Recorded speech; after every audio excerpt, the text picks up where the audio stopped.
And we back. I think this is episode 37A now, and that time I did say it as a question, as happens.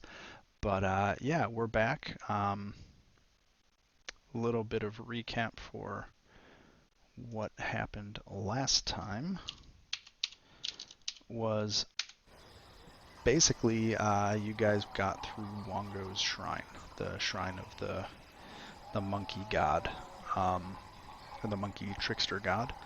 There were lots of masks and rays of light and a monkey, and I think Sebastian, after figuring out about half of the puzzle, just YOLO'd it, and that worked out. Yep. I think before that, if I look at my map, Curious what would have happened if I'd been wrong. yeah. Oh yeah, before that you guys ended up fighting a bunch of murder hornets, as you went through the stable to the south of Wongo's shrine. We also made contact with the 1T. Oh, that did happen last session. Yes, so yeah, you did. Is that the one? Yep, that did happen. Anything happen with that? We showed them our invitation, and they said, interesting. If Rosin C is interested, we'll be in touch. Okay. Basically, they said, oh, this was unexpected. I have to go talk to my manager. Excuse. Huh? No, never mind. I mean, I imagine we'll be in touch sooner or later, one way or another. It's just a question of whether they're going to be taking us to an invited audience, or whether they're just going to come and try to kill us. Or if we're going to be touching them with arrows. Yeah. Okay.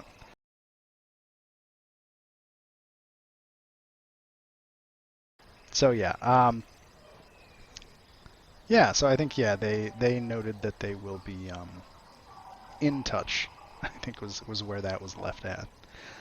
And right now, other things that have happened, just to remind you. So you have. Oh no, you guys. Sorry, confusing my parties. You don't have that NPC with you. You keep hearing roaring. Kind of out to the northwest. You saw something happen off to the northeast, and I think you saw some humanoids flying across the sky get into an altercation with the gargoyles and crash down into the city over to the northeast, and I think that's about everything. Yeah, I think it was. They were too far away to actually identify anything about the humanoids, or even confirm that it was the gargoyles. But that seems like a safe assumption based on what we had seen previously. That it was the gargoyles. Yeah. Was that was before entering the monkey temple? Yes. Yeah, Okay. just before. So maybe a good question. I think the last session ended with you guys activating the monkey statue, Wongo, in Wongo's shrine. Some Sioux monsters attacked you. You guys Got deleted. yeah, you deleted them. And so you're now in possession of that puzzle cube of the monkey. I believe that brings your total of puzzle cubes to 3, I want to say, or is it 4 now? 1, 2, 4. 3, 4. Yes, you have completed the shrines of Shagambi, Kubazan, Aijin, and Wongo. So that was a really roundabout way of asking, do you guys want to do anything else here in Wongo's shrine? Nope, I think we got what we came here for. Yeah, no, I'm good. Then we With shall. that being said, I don't think we should go anywhere near the potential T-Rex with only 3 people. I concur. It's totally fine. What's the worst that could happen? I mean, I do have another character that I could use. Actually, I think out of all of us, you're the one who would be safest. Yeah.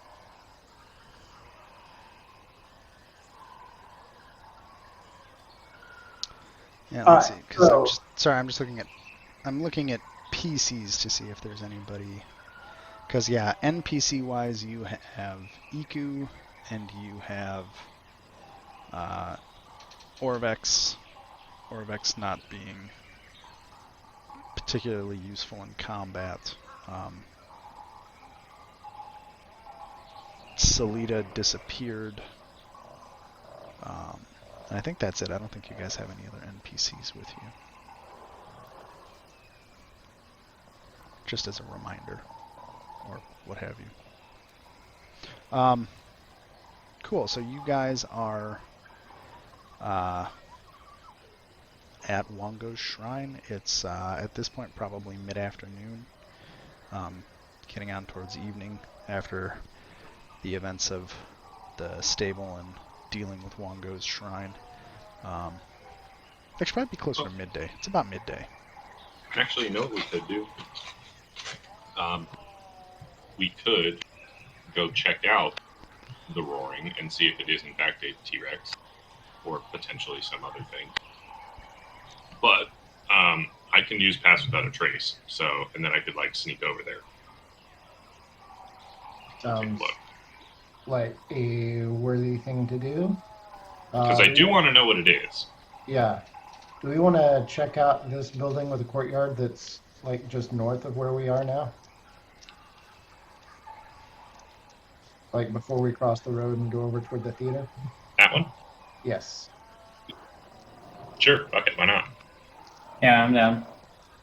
And I mean, I could just like if we do clear that, I could just hop up on that wall and like look across the road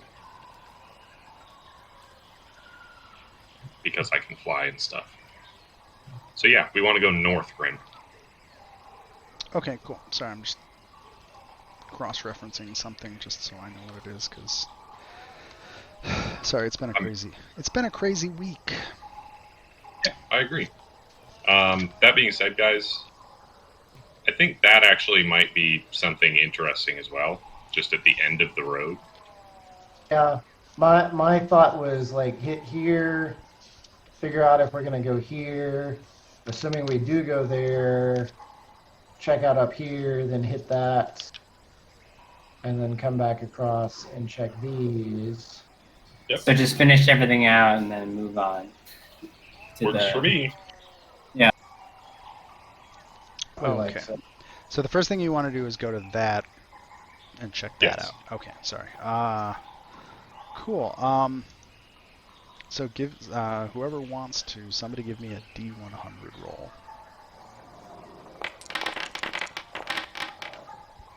42. So that courtyard is pretty much open. It looks like it was probably at some point a garden for the house to the east.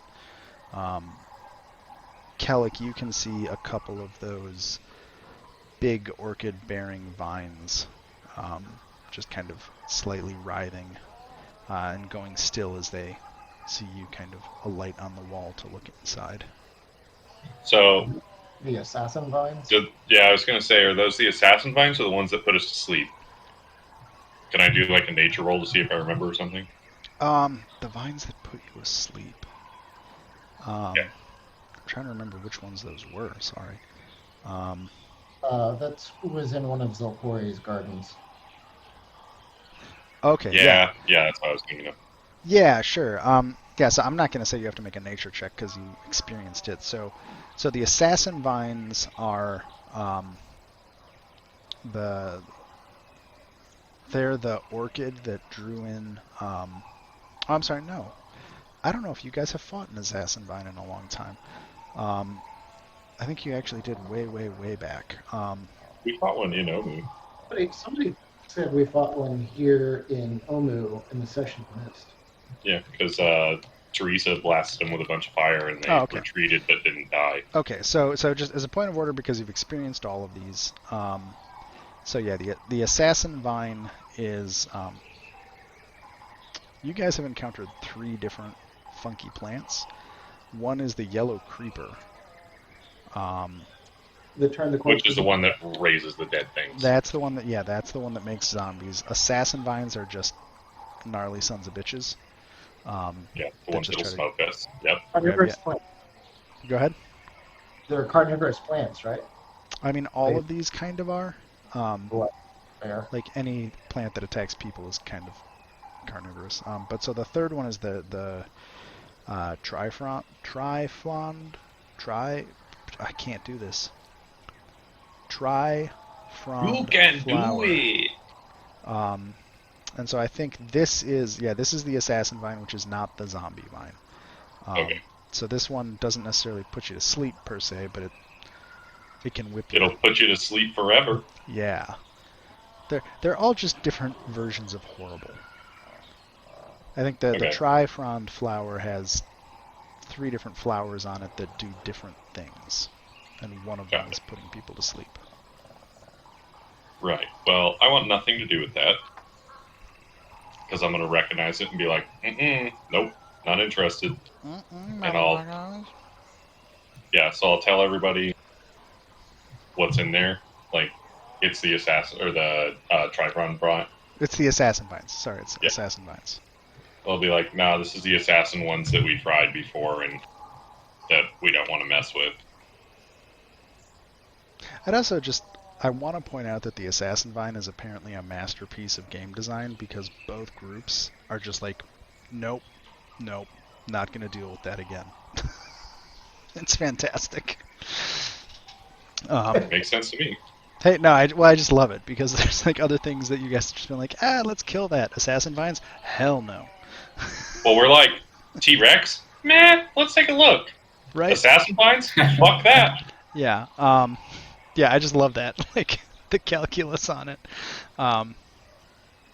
Anyway, yeah, so that's full of assassin vines. You relay that to the party. Sorry. That's all.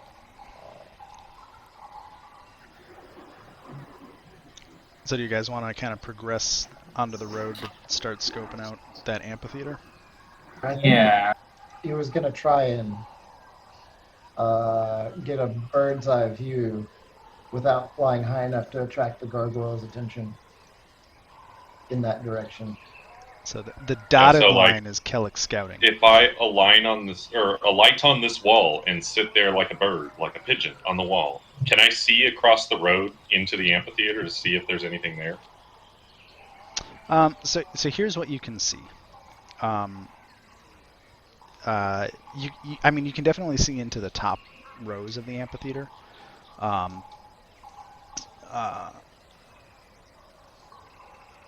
The path there is mostly overgrown, except there is one very obviously trafficked by a large creature with large 3-clawed footprints coming out of it to the road. T-Rex! You can't quite see into the base of the amphitheater because it's actually overgrown. And so, like, imagine that, like, the green grass on the map is actually, probably about 5 or 10 feet of vegetation, and you can't really see underneath it, so you don't really know, like, does this amphitheater go a story below ground? Who knows? Okay. But you can definitely see, some signs of some large animal habitating there. One thing you can clearly see is kneeling and almost appearing to meditate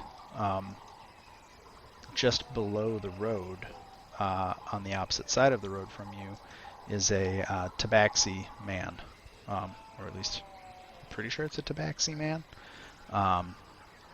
just seemingly in meditation, seated there. Okay, well, I won't say anything to that person. I will return to the group and tell them that I have seen that person and that there was nothing else visible in the amphitheater and that we should proceed cautiously.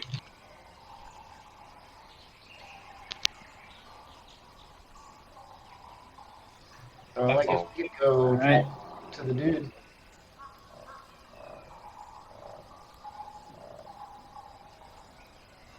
Okay, so we'll all go over and talk to him, I guess, or try to. Yeah. Sure. Let me just see. Is there a scale marker on here? I'm just double checking scale. So that's about 100. Okay. So for some sense of scale, from the road to the amphitheater is about 200 feet of, aside from that trail, like, dense overgrowth. Just to, I don't know, scale on this map is fun. Anyway, yeah. So as you all approach, are you approaching stealthily or are you approaching normally? How are you approaching the guy? I figured normally. I'm not exactly a stealthy sort of dude.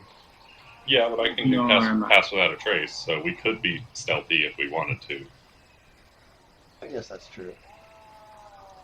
I'm just asking to know how you approach. I'm not trying to tell you one way or the other. Just Yeah, how I do don't you particularly approach? care though about it. So Yeah, I don't see a reason why we need to be stealthy just to go talk to the guy. okay, let's just go up and talk to him. Like cautiously approach, but not sneaking. Yeah. So if you guys aren't making any effort to kind of hide yourselves as you approach on the road, he definitely. Let's see here. Wow, really? Thanks. Okay. He kind of breaks his reverie and stands up and glances at the group of you and says, "Ah, visitors to the city. What brings you here?"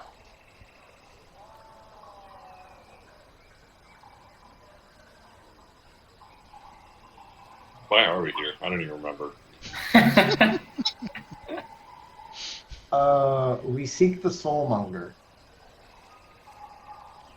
And he just kind of turns his head on his side and thinks for a minute and says, "I am not familiar with that person, place. I'm not sure what that is." Artifacts that may or may not be here. Ah, well, I do not share your quest,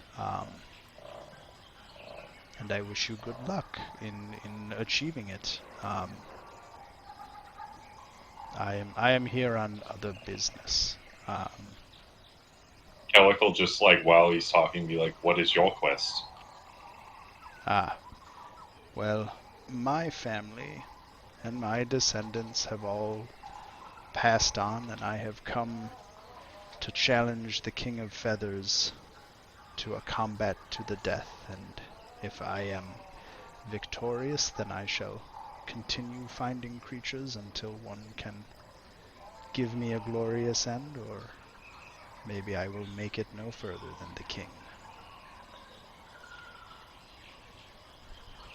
This King of Feathers. What is it? And he kind of raises an eyebrow ruefully. You're obviously not from Umu, or the jungles around. The King of Feathers is a great. Trying to think if they would. Why not? I don't care. He is a great tyrannosaur that, until recently, has been the only creature that could have claimed to rule this city.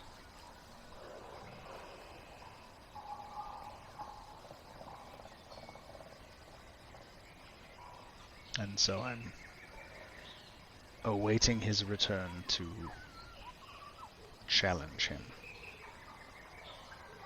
Is this a challenge you must pursue alone?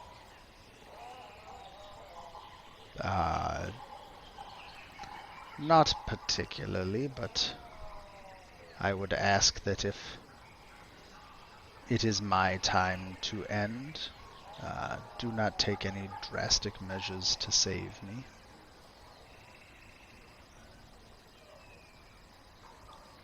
If that is your wish.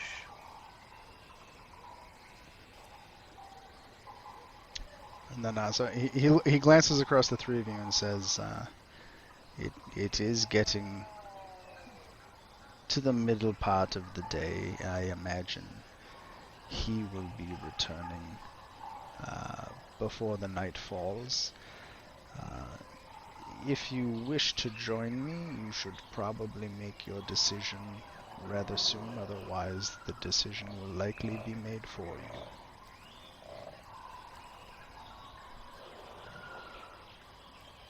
I guess I'm up for it. What do you guys say? Is this a pact of vengeance? No, I simply have no further reason or purpose for my life, and I choose to go out trying to either win glory or die gloriously.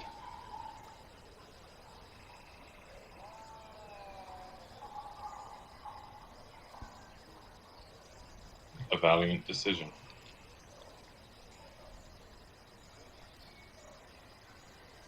Let's see, I'm just wondering if any of you know anything about Tabaxi. I don't know. Okay. In character, I don't think so. Yeah, I don't think you would. Yeah, I don't know if any of you would really know anything about Tabaxi culture. Especially Chultan Tabaxi culture. I don't know. Owen, did you ever decide, backstory-wise, if Teddy would... Have you had time to think about that? Yeah. Also, sorry. I think I was out. My dog was out, so I don't know. I forgot. I forgot to put headphones in, so I guess maybe you guys didn't hear anything I was saying. But Oh, but I didn't hear anything. Sorry. all right. Well, yeah. So he is from mountains just north of Waterdeep. The Waterdeep. Oh, okay. I don't know if that would be like a Tabaxi area, if you have any knowledge of Tabaxi. I just have to open a character sheet real quick.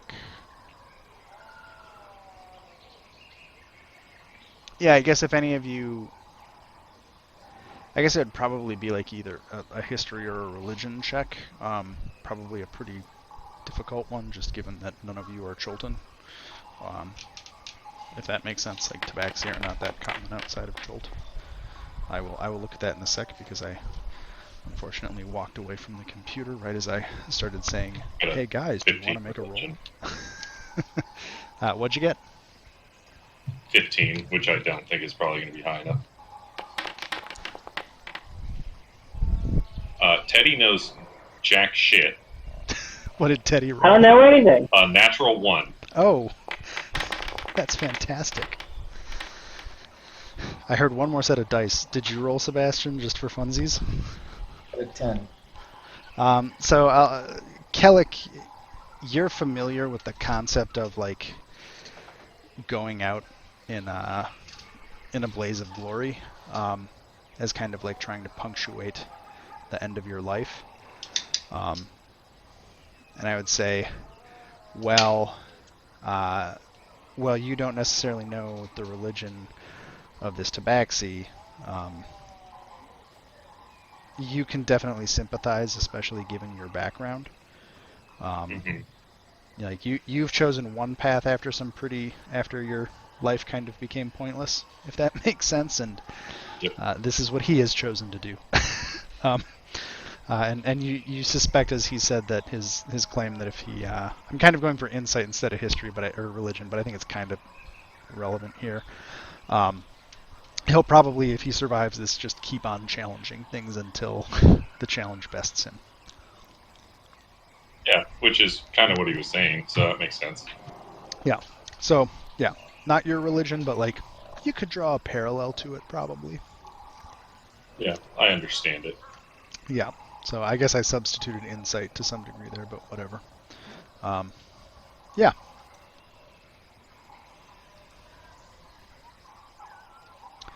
Okay.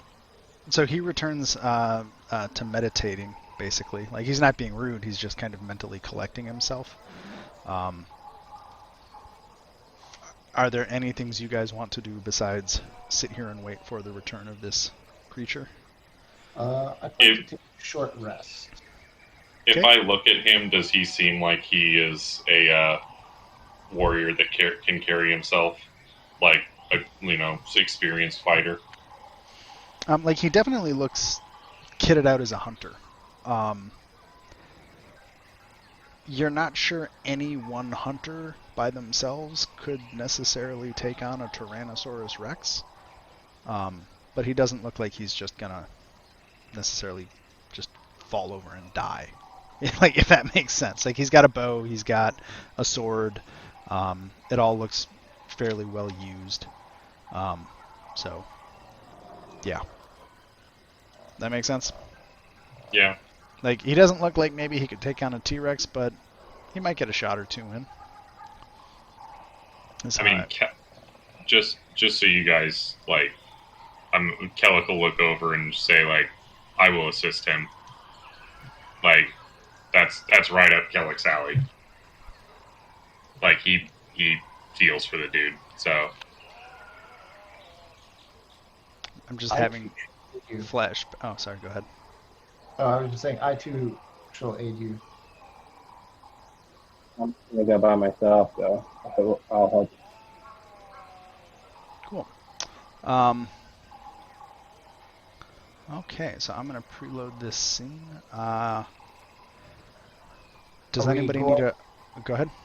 Do we get a short rest in before the T-Rex? Yeah, you can definitely get a short rest in. I'll say you spend probably an hour or two as the sun starts to fade. You can hear now and then what you assume are the roars of this creature in various parts of the city. Slowly meandering its way closer.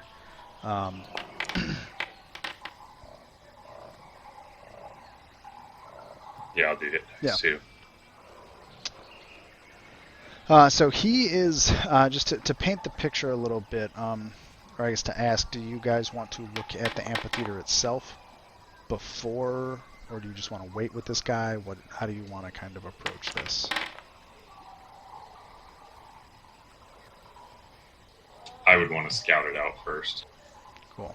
So I'm going to pop open the amphitheater map as soon as I can find it. And then I'll put some tokens in. Apologies, the amphitheater is flipped in the opposite direction. Just going to have to deal with it. Because I just realized that. But I'm putting tokens out. Okay. Hmm?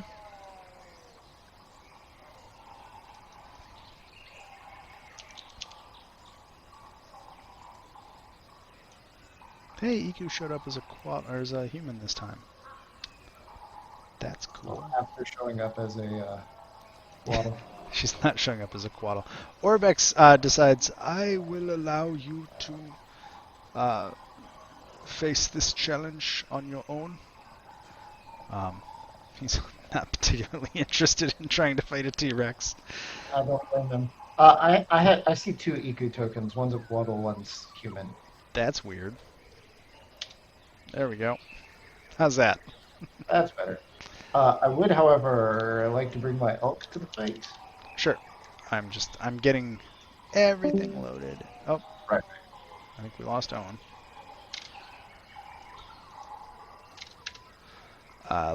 We don't need him for a T-Rex fight, right? I mean, I'd rather have spirit guardians than not have spirit guardians. Yeah, no, that was a joke. We definitely need him. I just want to make sure. Let's see here. What is going on? Whoa, Jesus fucking Christ. Oh boy.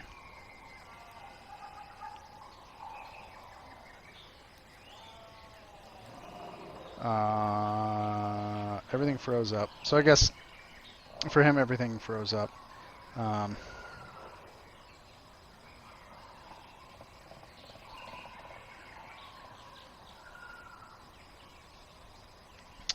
Okay, sorry. So he's trying to get back on. I love how Florida has worse internet than fucking Australia. It's pretty great, isn't it? He has more issues with internet than anybody else, I think. Anyway, so yeah, to describe this amphitheater a little bit. Oh, I like how it's afternoon time. That worked out perfectly. So the bottom of this, you can kind of assume that in the middle, kind of down here, from there back, the elevation is all pretty consistent, even though there's little steps. It's just to a stage. It's not like there's a functional height difference on anything kind of in... I'll just draw. So like all of this stuff that I'm drawing on right now, that's all one height, and it's maybe like 2 or 3 feet above the ground. So this is all basically one height. Right. There is an archway that leads back. It is you would surmise maybe just big enough for a Tyrannosaurus Rex to get through. And as you get close,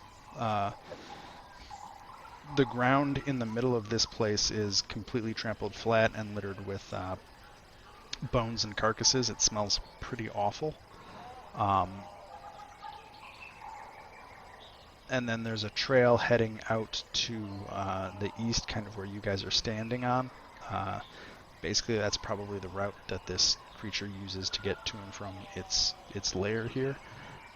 The vegetation around the edge of this amphitheater, off the trail, so that kind of that 10-foot path leading up the stairway right here, that little path right there is normal. Everything else that's not the stones of the amphitheater you could consider difficult terrain and partial cover. So does that all make sense? Yep. Yes. I just want to make sure I'm setting this stage out appropriately. Yeah. So are the Go ahead. the arc, is this all difficult terrain? So they're all the stairs are stairs, and the spaces between the stairs are just giant bench seating. So not really. Like, you guys have been traipsing around the jungle for 3 months now. I don't think stairs or stone bench steps are really going to be a problem for you to navigate. That's fair. Like, I don't know. You're not a middle-aged American office worker. You guys are at this point kind of... Yeah. You've all probably lost about 10 pounds and are pretty wiry at this point. Like, yeah, you can handle the steps, no problem. Alright, sorry, I'm back. Hey, I was just kind of describing the layout of this amphitheater. Basically, it descends down... Oh, you're not back yet. Okay. It's almost there.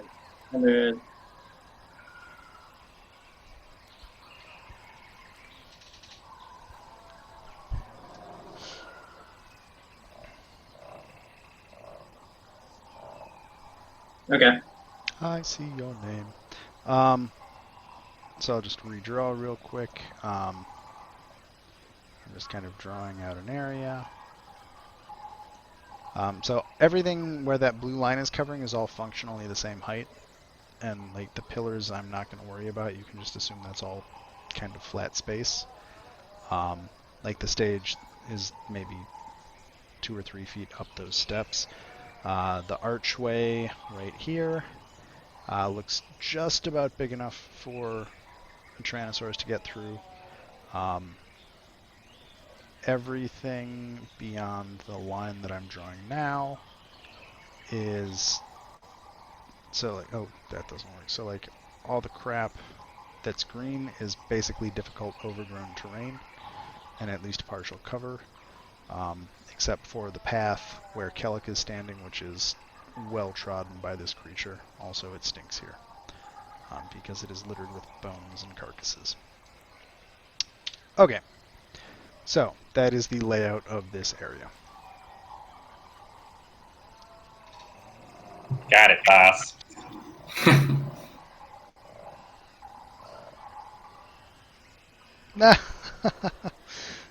Gabe found Rachel's post on the Civ thank you thing. So are we just waiting for the T-Rex to come, or is that Um, so I asked if everybody wanted to scout out the amphitheater or just sit and wait, and everybody wanted to scout it out. So gotcha. I am giving you information about the lay of the land. So if you want to make any choices or decisions, this And we would- did take a short rest if you want to do that to heal back up to full. Ooh, yes, please.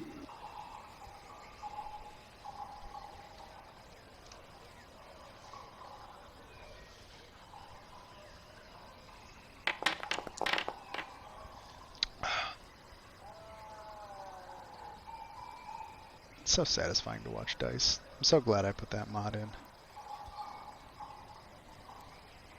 This probably sounds ridiculous, but having the sound of dice rolling is just enjoyable. I don't know.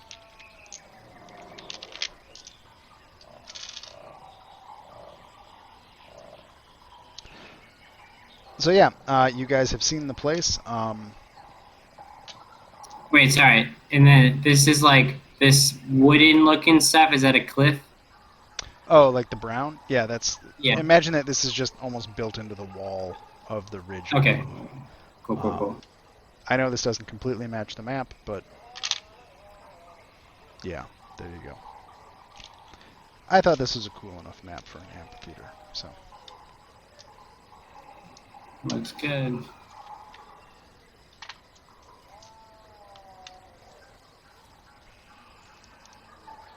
So are you guys happy with where you are? Do you want to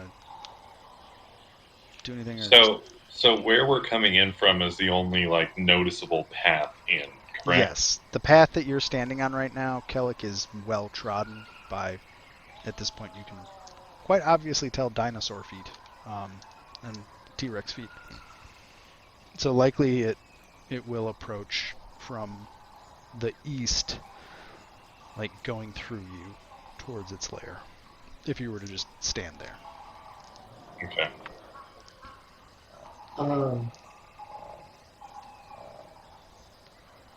I will turn to the tabaxi guy and say, begging your pardon, but where are my manners? My name is Sebastian. Would you mind sharing yours so that I may know the name of such a valiant co-combatant? And he nods his head to you and says, amongst your sort, I am known as Hooded Lantern. Pleasure to meet you. Likewise, sir. And he kind of glances around. He's followed you in because obviously, like, he's gonna if you're all fighting together, he's coming with you. He looks around and says, "I will take up my initial position in the cover here." And he kind of finds a good, nice bush from which he can try to at least get a good shot or two off on this thing before having to figure out his next move.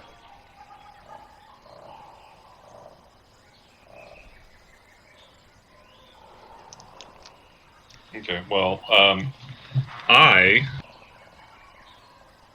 will use Cordon of Arrows. Ooh. Where are you gonna put it?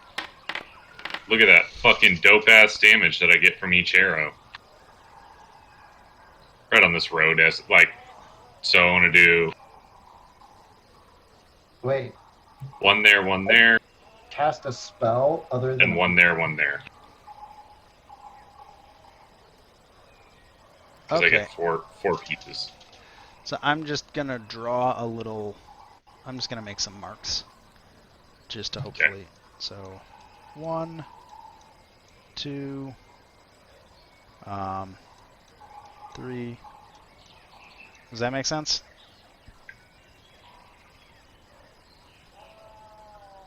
Or did you want it somewhere else?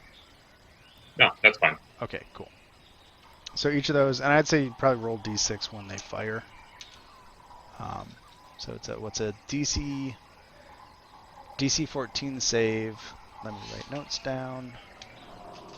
Corden, DC 14, 1d6, and then that's a dex save, right? Here we go, Sebastian. I'm just going to turn my camera on right quick because you'll love this.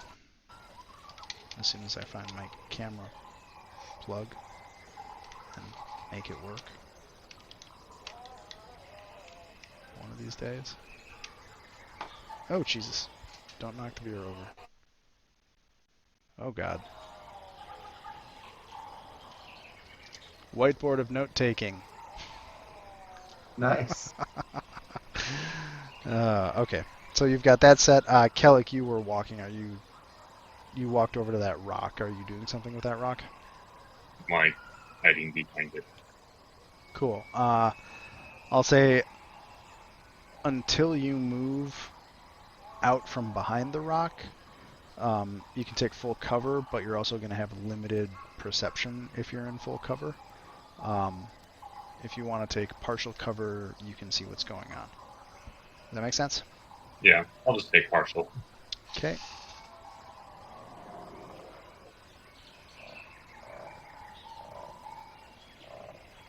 Sebastian, what are you doing? Riding your horsey?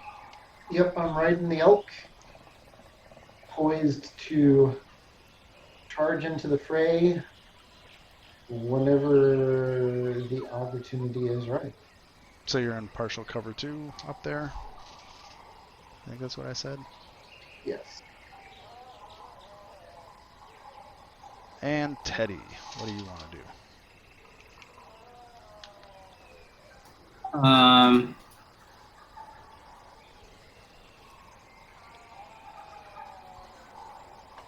Can I update my spells for this? Knowing that we're gonna fight a T-Rex? You guys haven't Okay. had a long rest. Okay, so no, sorry. Yeah. Shoot. Alright, well, I'm gonna move over here.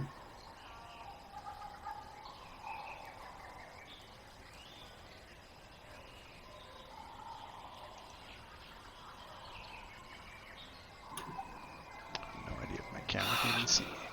Whatever.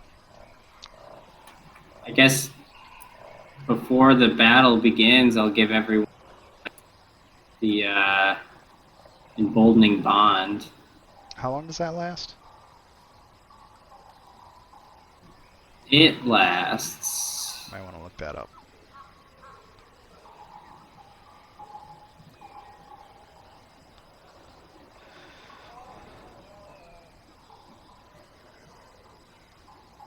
Uh, 10 minutes. So- Okay. So How about, are we gonna get like notice? I mean, I'm assuming we're gonna hear it coming. It's not like a T-Rex is just gonna magically sneak up on us. yeah, I mean, like Or maybe I'm Jurassic, wrong. Jurassic Park. Right. Yeah, like you'll probably have some forewarning. I'm gonna wait then. Okay. The water ripples. Yeah. The leaves shake. And then you are, where are you? Are you just on the steps? Yeah, in between Kellic and Sebastian. Okay. So just so you know, there's no cover there. So as long as you want to be there, that's fine. I just want to make sure you understand that there's no cover there.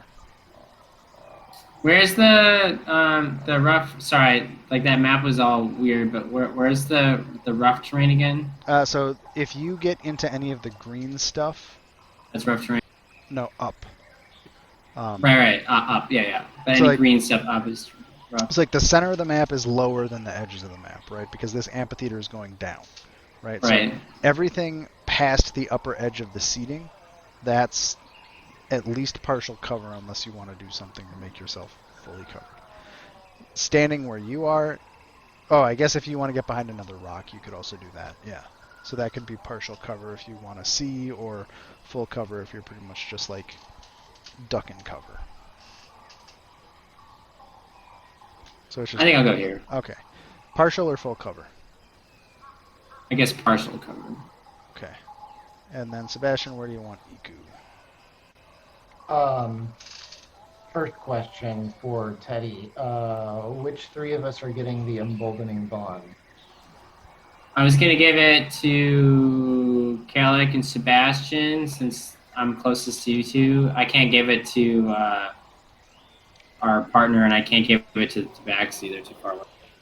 Right. So three PCs basically. You, Kelly. Yeah. Yeah. I mean, if you want to give it to Iku, you would just need to say get in a position where I can actually reach you. He can only give it to three people because it's limited by his proficiency bonus. Oh, okay. Sorry. Never mind. Carry on. What do I know? Ego, I like you, but I care about myself more. Sorry. It's like how Iku's name is not showing up. I see Iku's name. Oh, you're an owner, that's why. Oh. Fair. I guess Well, we'll just... I'm gonna give you guys a couple seconds, because you start hearing. You have about 2 or 3 minutes to figure out what's going on, because you start hearing this creature approach with large thudding footsteps getting louder, and the occasional roar. I am going to step away for a moment, but we'll get into it when I get back. So if you have any other planning, go for it. If you need to use the bathroom, go for it. I will pause it and we'll be back in a sec.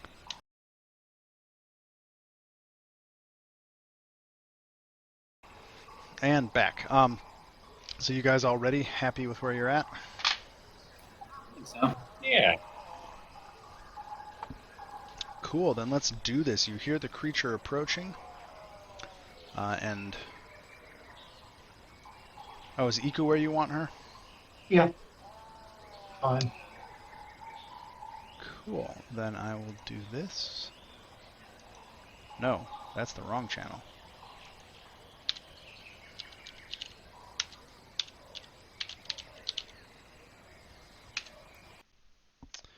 And this creature breaks through, kind of clomping through the brush, and appears where you all can see it. You have a couple seconds to make a choice of what you want to do.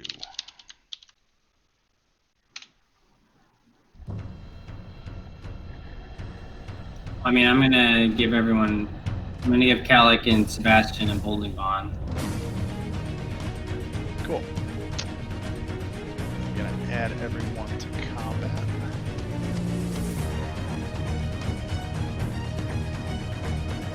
Does anybody else want to do anything as we get into this? Wow, that's loud. There we go. Okay, I have us all in combat. If you want to roll initiative, go for it.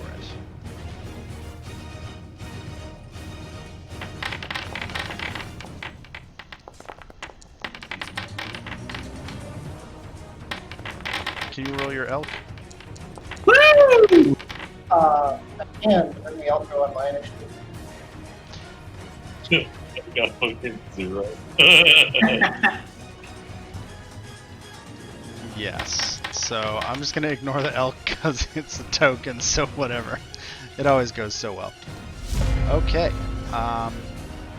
So yeah, as it breaks into the clearing, Teddy, you get Emboldening Bond on everybody, and it is Iku's turn, Sebastian. I will note, this Tyrannosaurus is also covered in what appear to be natural feathers. A little different than the first T-Rex you guys saw about 2.5 moons ago. Can we know whether it's noticed this yet? Do we know what now? T-Rex noticed that we are here. At this point, it hasn't noticed anyone, or at least doesn't appear to have noticed anyone. The fact that he just got tagged by an arrow. Oh, he would have gotten hit by cordon of arrows, wouldn't he? Look at you keeping me fucking honest about shit. So he needs to make a DC save. And he does not make that DC save, so Kellic, roll me a D6. There you go. He takes a full 6 points of damage from that arrow. And kind of snorts as something kind of pierces into his hide and pauses and surveys the area in front of him, looking to see what kind of just stung him. Iku's gonna ready to advance and attack with the quarterstaff after the T-Rex enters further into the clearing, but before it leaves her movement range. So do you want to just give me a spot on the map where that happens? So you want to advance and attack? Yeah, I don't think you can ready an action and movement. you're correct. I'm kind of thinking third edition roll so we can do a charge. There's no, unfortunately, there's no charge action in 5th edition. Right? Wrong system. Iku's gonna pass because I actually want this encounter to happen further into the map. So you just wanted to wait? Yeah. Okay. It makes it your turn, Sebastian. Do you want to do anything, or do you also Nope. want to wait? I will wait. Kellic, you are currently able to see the T-Rex. What do you want to do?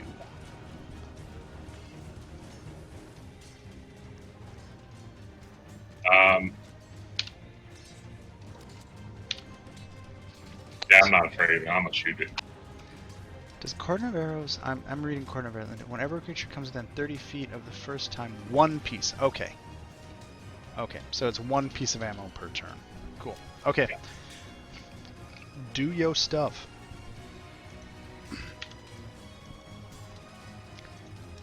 Shall I assume the usual hunter's mark? Yeah. There's Mark first. Yep. Cool. Okay, so your first attack, a 19 definitely hits. So 9 piercing plus 5 bonus for the first turn plus 4 for the hunter's mark. Yep. Okay, so that is... I'm sorry.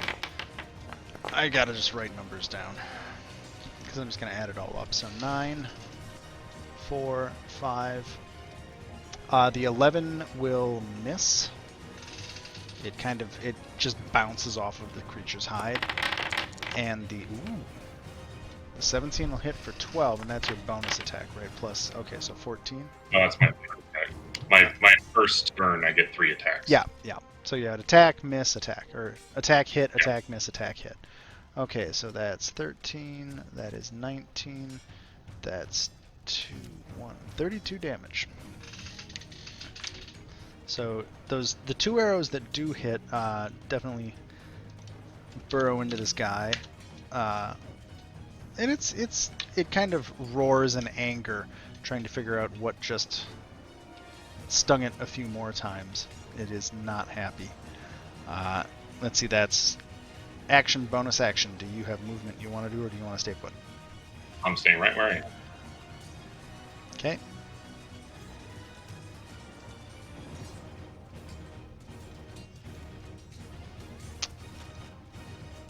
Elk is the elk's not doing anything. Hooded Lantern is I think Hooded is also gonna actually hold his turn until the creature gets further into the battlefield here.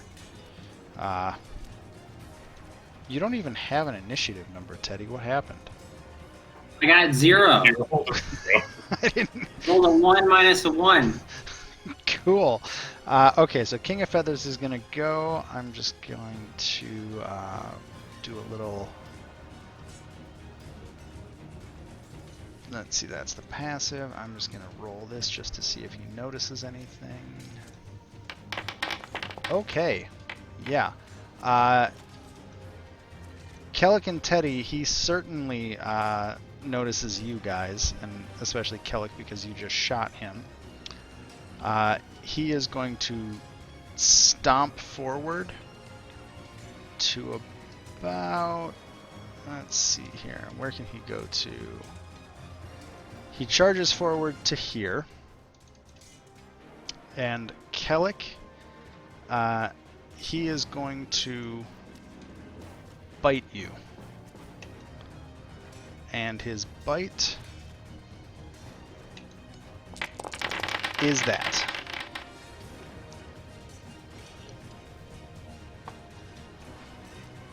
Hi, sweet world. And then Teddy, he is going to attack you with his tail. So he chomps down on Kellic and then swings back with his tail. And I think that probably hits you. Yeah. And then he shudders for a second.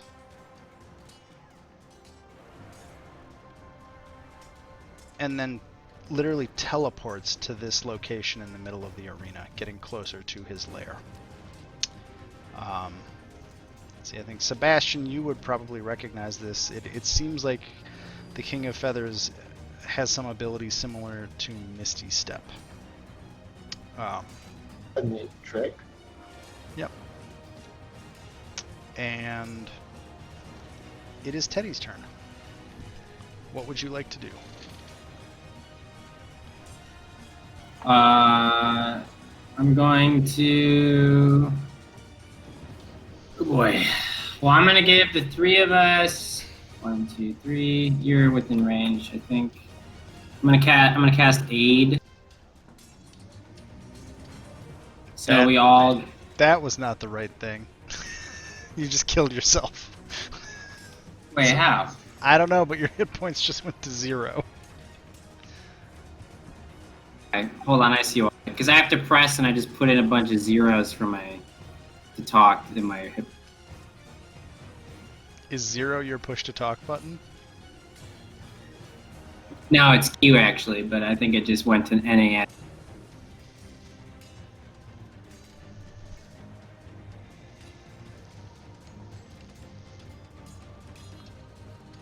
Alright, sorry. So I'm gonna do aid.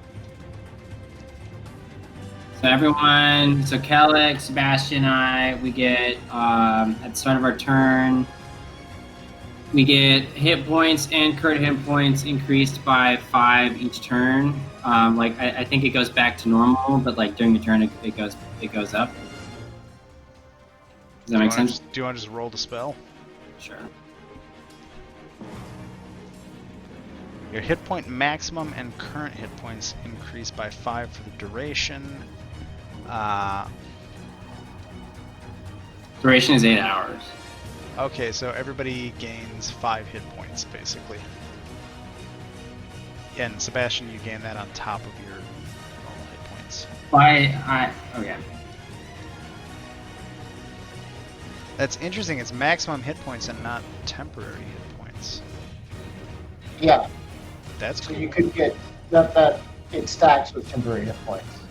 Okay. There's a concept Divine Soul Sorcerer build I saw one time that's basically built around constantly buffing the entire party's hit point pool. And this is one of the major components to that. Or this spell is being upcast. Yep, I could see that. Okay, so everybody gains 5 hit points, basically. That's your action. Do you want to bonus act or move?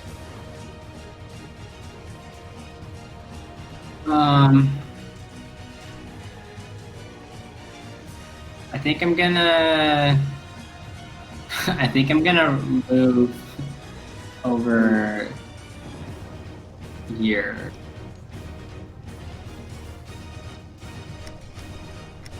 Actually, I think I might just stay. I think I'm gonna stay. I think I'm gonna my turn. Okay. Then we are back to Iku. Iku is going.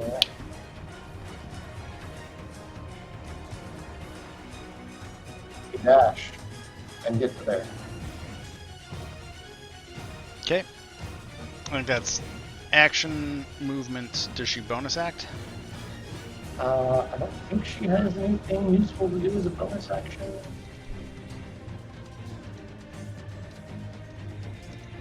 No, no bonus action. She does have one bonus action spell. Yeah, I don't know if you want to use that or not.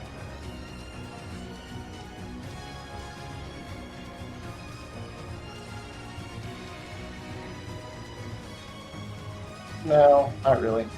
Okay. Then Sebastian, it is you and your elk's turn. Alright, the elk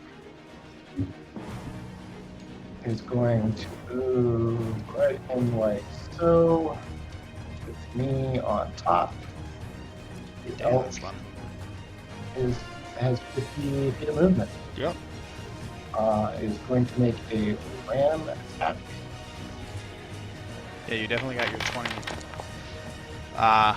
So as you sail over those rocks, the elk doesn't quite stick the landing and just kind of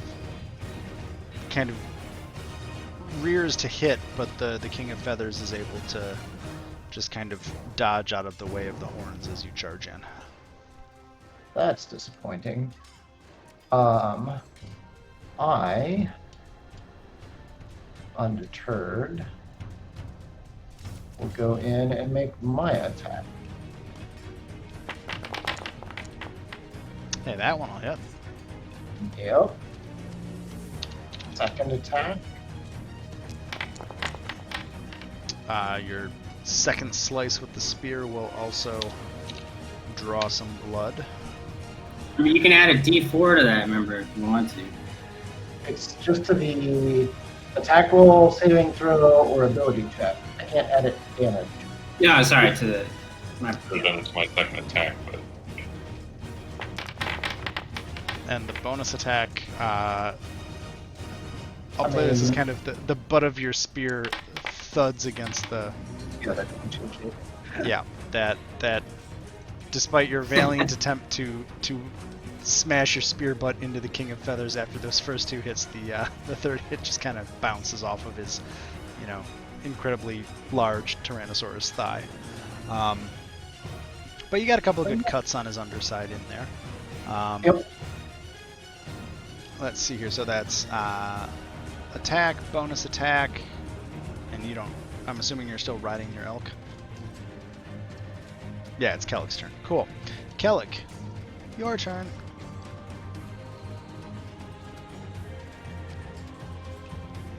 yeah, I'm gonna fly back up over here. Okay. Um,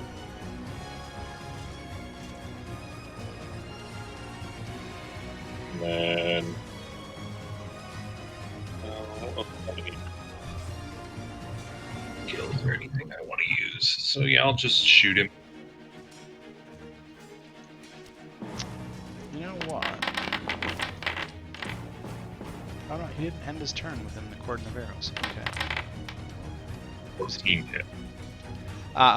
Let's see, a 12. No, 14 because I added my D4. Okay, so you're using that emboldening bond. That will hit for 8 damage. And then I guess the Hunter's Mark. So that's a total of 12.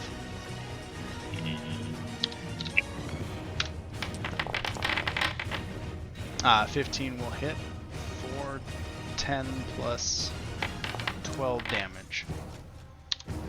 So you lodge 2 arrows into his hide. Yep. And the creature roars as more of these annoying little arrows pelt into it. I just want to look up cordon of arrows real quick to see if I screwed up. So spends when you come within 30 feet for the first time on a turn or ends its turn there. Okay, so he is actually out of range of your cordon of arrows right now. After he did that teleport. Oh, your elk would actually have 5 extra hit points. No, it wouldn't. Never mind. Insane. Cool. Anything else, Kellick? That's it. Okay, it is Hooded Lantern's turn. He. 1, 2, 3, 4, 5. How far can he get? Am I measuring? I'm measuring. That's not helpful. So he walks out of the brush, and as he approaches, he will fire 2 shots from his short bow at King of Feathers. And his first shot doesn't quite make it through this creature's thick hide, but his second shot does hit and lands on the Tyrannosaurus Rex. Let's see, I think that's what he... Oh, feline agility. Okay, cool. And that is the end of Hooded Lantern's turn this turn. And that makes it King of Feathers' turn. Sebastian, he is unhappy with the fact that you slashed him a bunch of times. And he is going to... That's funny. Okay. He is going to bite you. And that's a 22 for 20 damage. Refresh my memory on the hero dice. What all can those be used for? So the hero dice, basically you can add a 1d6 to anything. But Like to add to my armor class? no, it's added to a roll. Oh, okay. Sorry. So attack rolls, damage rolls, saves, checks, anything that you're actively rolling, you can spend a hero die on. Or like, I guess if you were receiving healing, you could add 1d6 to the healing.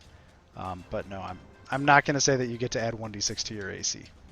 Okay, that's fair. Just because I have no idea long term what that would do to the game. Right. Yeah. And then the king will, let's see here. Who hurt him last? You hurt him. Iku has not attacked yet. The elk tried to charge him. Hooded Lantern was the last to attack. Yeah, I'm trying to think, how smart is King of Feathers? Not very. So King of Feathers is going to spin around and try and hit your elk with his tail. Okay. I think that might be it for the elk. Yep, the elk is poof. If you're riding a creature and the creature gets killed, do you have to do anything? That feels like an athletics or acrobatics roll to land on your feet. I think that would be an acrobatics check. I'm willing to give it athletics or acrobatics, because I don't really care, but I feel like there's some roll that needs to happen just to kind of see what happens as his tail basically obliterates that guy. That's probably me falling prone. Yeah, I'm going to say that's you falling, kind of just splatting on the ground. So you are prone after that happens, because your mount is gone. I think it's the second time I've killed your mount. Oh well. Well, you caused it to disappear. It's not actually dead. Fair enough. It is functionally gone from this fight. What would King of Feathers do next? Wow, I'm taking my whole turn this time. That's attack, actions. He is going to move back in front of his lair, and you're prone. Right, so it would be at disadvantage. Okay, go ahead. Action.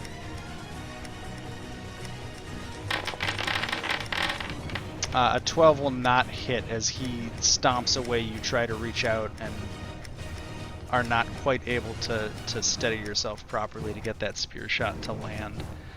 And ooh, probably does not also does not hit with an 11. Nope. Hers hits his thigh, but it just doesn't do anything. Oh my god, after our talk earlier, I just went over my time limit for King of Feathers' turn. He also, as he walks backwards, vomits out a swarm of insects that will act on his turn. So literally, as he's walking backwards towards his lair, he kind of makes this weird guttural sound, and a horde of, or a swarm of beetles and cockroaches fill the space in the air in front of him. And it is Teddy's turn. Okay. I'm gonna run to.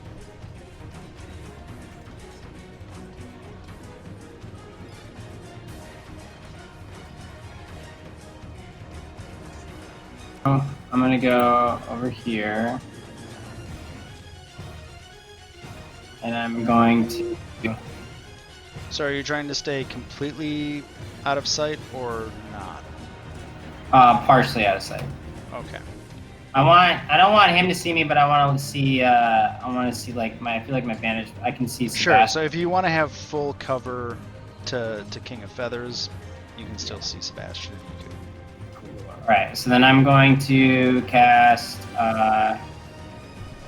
Mass Healing Word on I think everyone except for.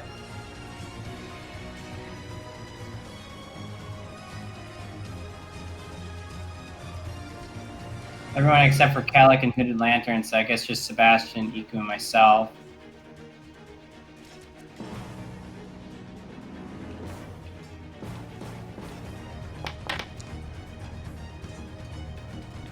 So I think everyone there gets 7 points. And then I'm gonna cast, I'm gonna do Spirit Guardians. So is Spirit Guardians a cantrip? No. No. So let's take a step back. You can cast a spell and a cantrip every turn. You can't cast a Oh spell. yeah, sorry, and a sorry. spell. You're So right. I guess the question is, do you want to do Mass Healing Word or do you want to cast Spirit Guardians?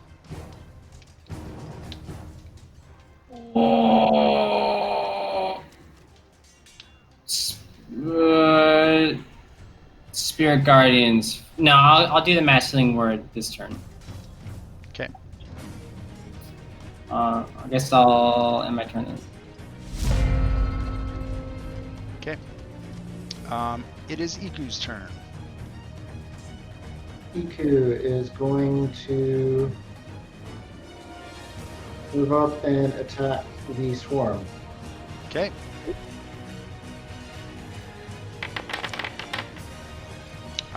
Her first swing just kind of passes through that cloud of insects without actually really doing any significant damage. And that one certainly doesn't hit. All right. Most effective use of Iku ever this combat. Then Sebastian, it is your turn. You are prone. All right. Half my movement, stand up. Yep. 15 feet of movement gets me there. And I will cast Misty Step.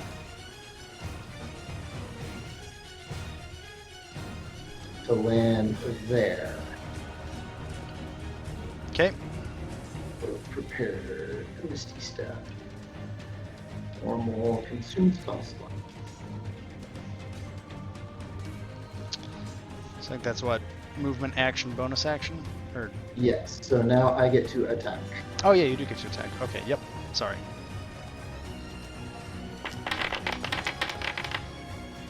That first spear attack, again, it hits but doesn't quite penetrate the hide of this creature. We'll try the bonds. Emboldening bond to the attack roll. Yes. That will hit. So that's 8 damage. And this guy's starting to... He roars, and you get the impression that you've done enough damage to start making him angry. That's all fine and well. Let's go ahead and smite. Divine smite.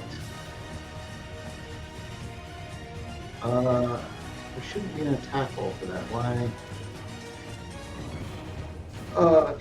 So It's just 2d8. Oh, that's a d10. So that's the d8 icon.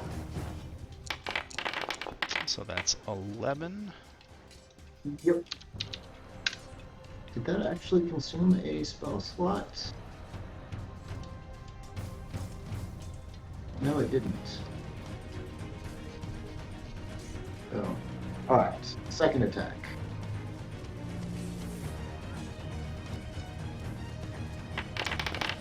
That's not gonna hit. That will not hit. Alright. That's my turn. Yeah, because you used your bonus action for Misty Step. Yep. Okay. And the elk is dead. Let's just get rid of that one. It is Hooded Lantern's turn. 1, 2, 3, 4. So Hooded is going to come up to 30. What is his movement? 30. Okay. And he's going to get... He's going to use feline agility. Actually, no, he's not. He's going to come up here and he's going to shoot at that swarm of insects twice with his bow. See what happens. If I can get it to like this. And both of those will hit for a total of 15 damage. And he manages to blap a bunch of those insects down out of the air. They have red blood. That's funny. That is Hooded Lanterns. I think he's actually going to move another 30 feet. He's going to use feline agility to get another 30 feet closer to try and, on his next turn, finish the job on those insects to get back to the King of Feathers. And it is the King's turn. So let's see here. Hey, Kellic. Who can we see? So you're attacking him. I didn't go after Sebastian. Huh? I didn't go after Sebastian. Oh, you did? Missed.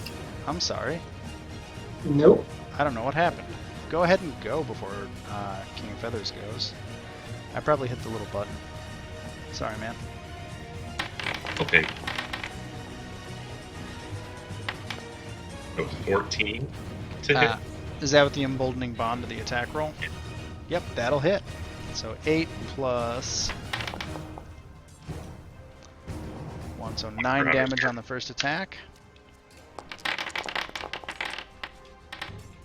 And the second attack does not hit. It just bounces off his hide. So he's got an AC of 13 at this point. So you guys know. Do you have a bonus act you want to do at all? So I was just looking for. Son of a. I should have used my bonus action first because I didn't read it correctly. What is it? Ensnaring Strike.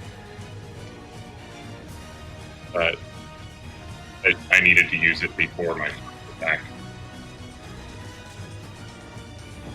Well, before either attack, because I can't know if it's going to hit or not.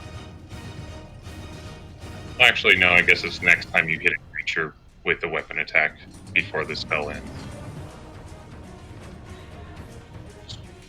Roll it so you can see it. Yeah, I'm just Yeah. looking. I'm reading it right now. Does Hunter's Mark a concentration spell? Or actually, your this thing over here probably is. Corden? Yeah. Nope. No. Wow. I mean, That's if you neat. made hunters have to concentrate on their attacks, that would just be, or their spells, you would. I could see that being very hamstringing. Well, yeah. If Hunter's Mark was concentration, that would be hamstringing. Certainly. But I think Corden of Arrows is also solo damage, and so positional that I think it's just accepted that it's not. Like he expends. If I was tracking ammo, he would have to be expending ammunition and Right, all that right, stuff, right. So Yeah, I I'm don't, with but you. I don't care. Like, I mean, would you? If you want to bonus action ensnaring strike, I'm happy to give it to you, because I don't want to like penalize you for just not thinking it through, so it's up to you. I mean, I'd like to try it. Sure. So basically, that first shot that did hit would have just whipped out those vines on him. So make sure you've used the spell slot. Okay. So let's see here. So writhing mass of Probably not going to work on him, so. huh? But it's probably not even going to work because I'm pretty sure he's large or extra large, so he has advantage, and it's Oh. only a DC 15. And it's a strength saving throw. Well, let's see what Yeah. happens. That's why I was like, I'll try it. So the initial so I think the initial saving throw is just strength. Oh, large or larger creatures have advantage. Yeah, he does have advantage. Because he's huge. Yeah, So, I figured that. I'm gonna roll his saving throw at advantage. We'll see what happens. Would have Yeah, passed either way. he breaks it. So it's a good try, but you know, he's a huge Tyrannosaurus Rex. He's like, vines, what? He just kind of breaks them. Okay, so that's bonus act. Do you want to do any movement?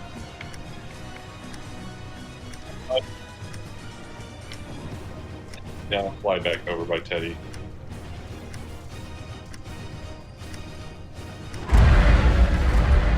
Okay, are you behind the rocks or above the rocks? Where are you? What are you trying to do with that? Yeah, I'm trying to be above him, like, vision-wise. Okay, cool. So I'll bump back forward to King of Feathers. I think the first thing he'll do is try to bite you, Sebastian, because you're right there. That's fair.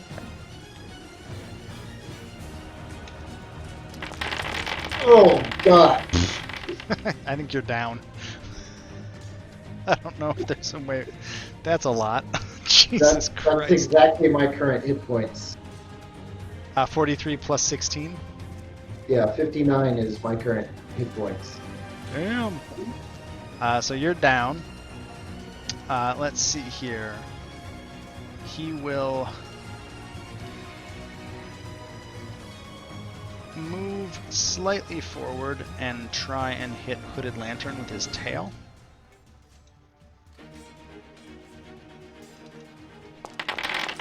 That'll hit. So he smacks Hooded Lantern for 22 damage, and that hits Hooded pretty hard. Then the T-Rex is going to move another 40 feet, and then he blips another 30 feet, kind of right over there. And then his insects are going to go and attack Hooded with its less than half HP. And wow, Jesus. Let's all just roll real swingy tonight. And a bunch of those insects just swarm and bite Hooded Lantern. And it is Teddy's turn. Okay. I'm gonna. Oh, I have to roll a d6, don't I? Let me roll a d6 just so you guys can see it. Okay. That wasn't supposed to be Hooded Lantern, that was supposed to be King of Feathers. I cast the Spirit Guardians now.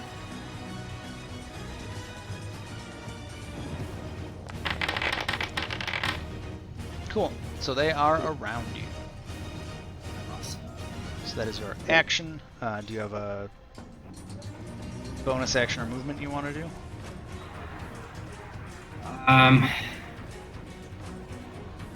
So what you're saying is because that was a spell, the only bonus action I could do would be a non-spell bonus action.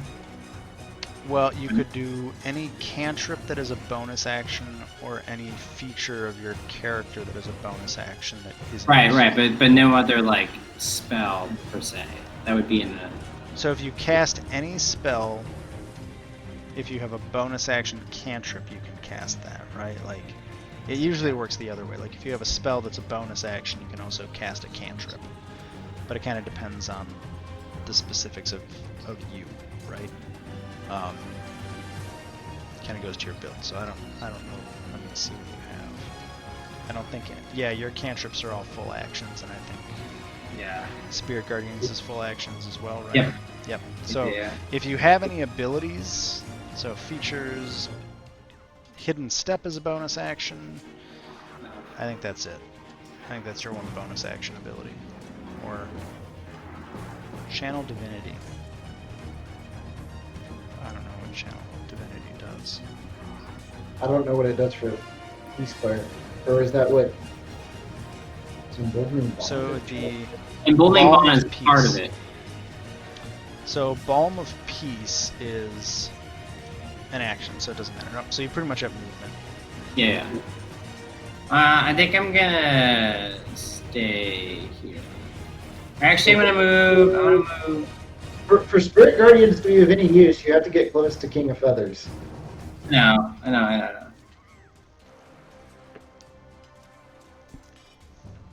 Well, I mean, I guess you could go and put the move towards the swarm.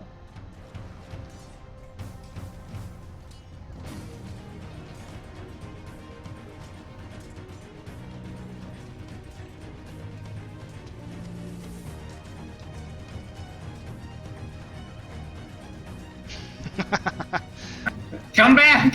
Come with me. That's fantastic. So I think that hits the insects. On their turn, it will. Yeah, which will be King of Yeah. Feathers' turn. Cool. Anything else? My turn. No, that's it. Then it would. King of Feathers working, by the way. He's definitely taken some damage. Like he's. Did King of Feathers end his turn within range of one of these arrows? 30 feet. As soon as I can get my measurement tool to work, I will let you know. Yeah, he did. So I'll make a dex roll.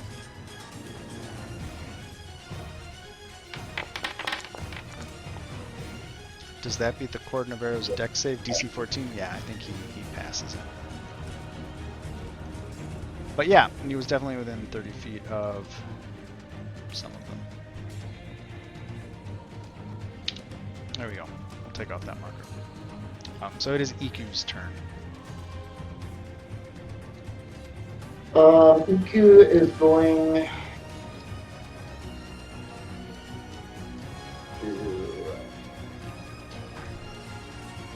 to provoke an attack of opportunity from the swarm. Come around and cast your wings on me. Don't think that attack of opportunity is going to do much. No. I'm a class 16. Is that real? That's how he said it. No.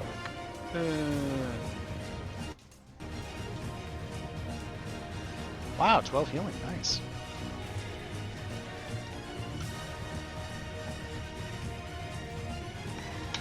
Boom. I'm conscious. Arise, Paladin, and fight again. And then she'll move back towards the swarm. Okay. Anything else? Nope, that's it for Iku's turn. It's your turn. I will stand up and move up to the swarm and attack it.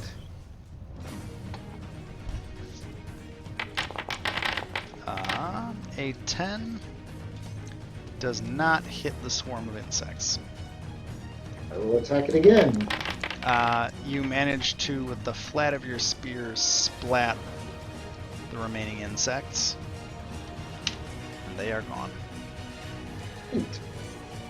Your spear is also covered in bug guts. Not so neat. Kellic, it is your turn.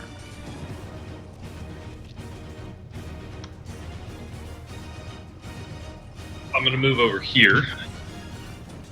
And I'm going to shoot at King of Feathers again. Yeah! You are just absolutely stunned that I would do such a thing. I know, right? I'm just happy you've used 3 spells, actually. Ooh, that'll hit for 12 damage.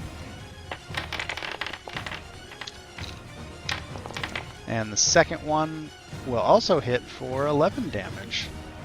So combined, that gets a nice roar out of King of Feathers here. He's starting to look a little bit like a pin cushion from all the arrows you've shot into him over the course of this I was fight. gonna say, there's a lot of arrows sticking at him right now. Yeah, he's just got probably somewhere between 7 or 10 arrows just kind of dripping blood at this point.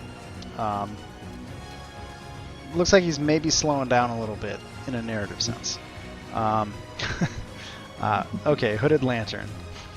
Yes, Sebastian, I said narrative sense because... let's see. What are the rules on this? Can't do that again yet. Okay. So Lantern's gonna move out. Oh god, I'm in the measurement mode again.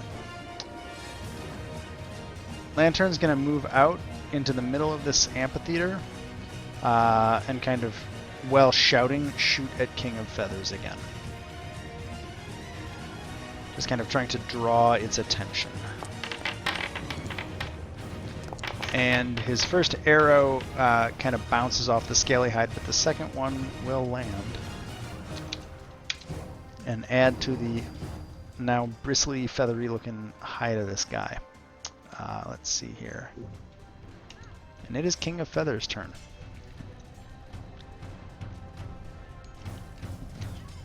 And since Hooded Lantern is the last one that hit him, he's going to stomp 30 feet forward and try to bite Hooded Lantern.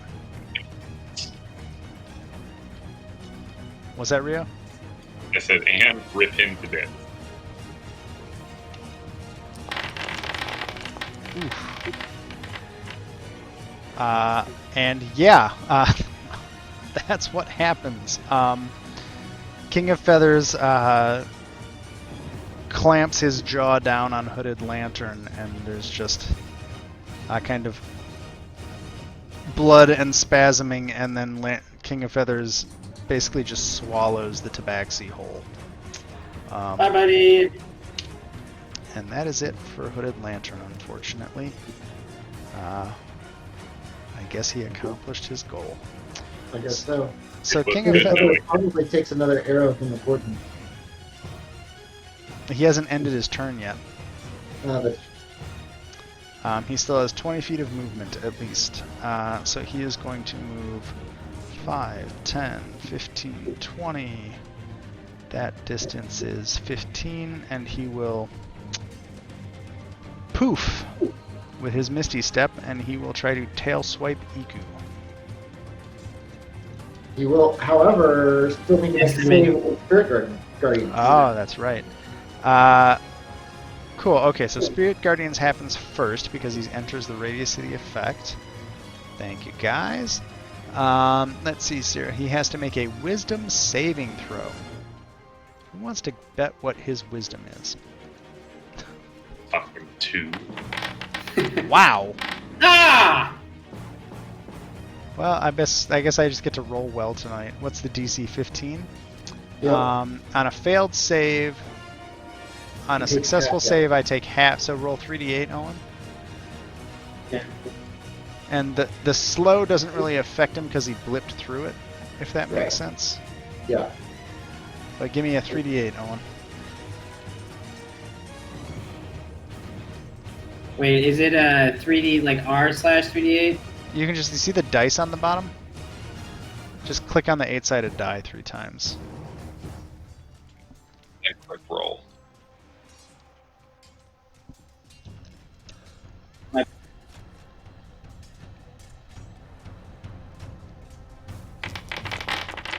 Ooh, okay, so he takes Don't 3 use it. damage.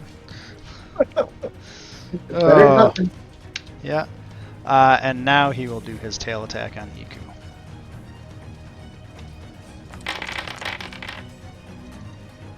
And he missed!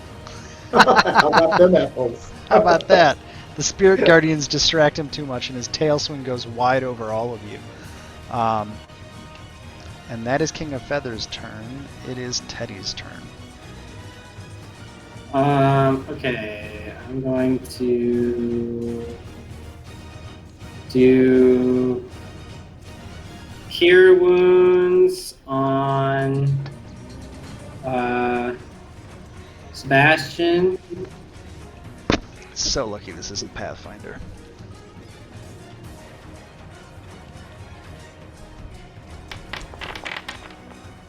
Nice. Hopefully that helps a little bit. And then I think I'm gonna stay here. Or no, I'm gonna move. If you move away from it, you're going to provoke an attack of opportunity. Then I will stay put. I'll just stare it down, I guess. Just stare at the giant T-Rex. Disco lights.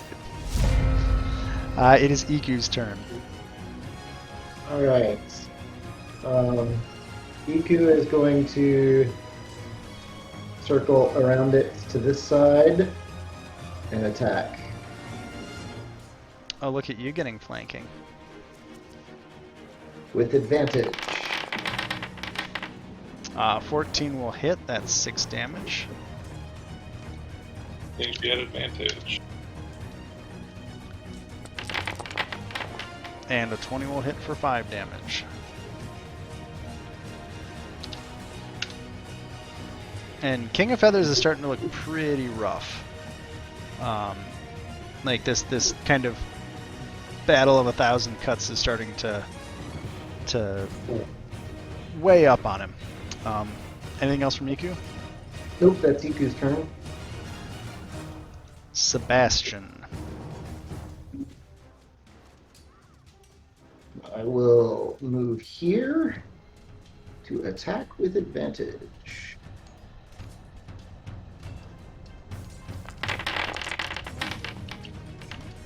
$23 will hit. Gonna divine smite. Okay, so I'm applying the 7 plus 10. There's no save for smite, right? Nope. It's just conditioned on a Yep. successful melee attack, Gotcha. and it burns a spell slot. Yep. Uh, doo-doo-doo. Yeah, paladins can burst damage pretty good. Second attack. 26 will certainly hit for 9. And we're gonna smite again. And how do you put this beast down? I poke my spear into the roof of its mouth as it tries to roar at me. So you managed to miraculously hit the roughly fist-sized brain inside that head. Yeah. Sure. And with that, you have slain the King of Feathers. And Alright, that is all of my first level spell slots for the day. so there you go. It kind of roars, twitches on your spear, and then somehow manages to collapse in between all of you without actually hitting anybody, which is nice. And he is dead on the ground with your spear lodged in its skull. I will wrench my spear free. I guess, do we want to take a look at what's behind the archway there? Yeah. I also want to look around to see if Hooded Lantern had any like +1 arrows that might have like fallen out of his pack while he was being fucking eaten or something.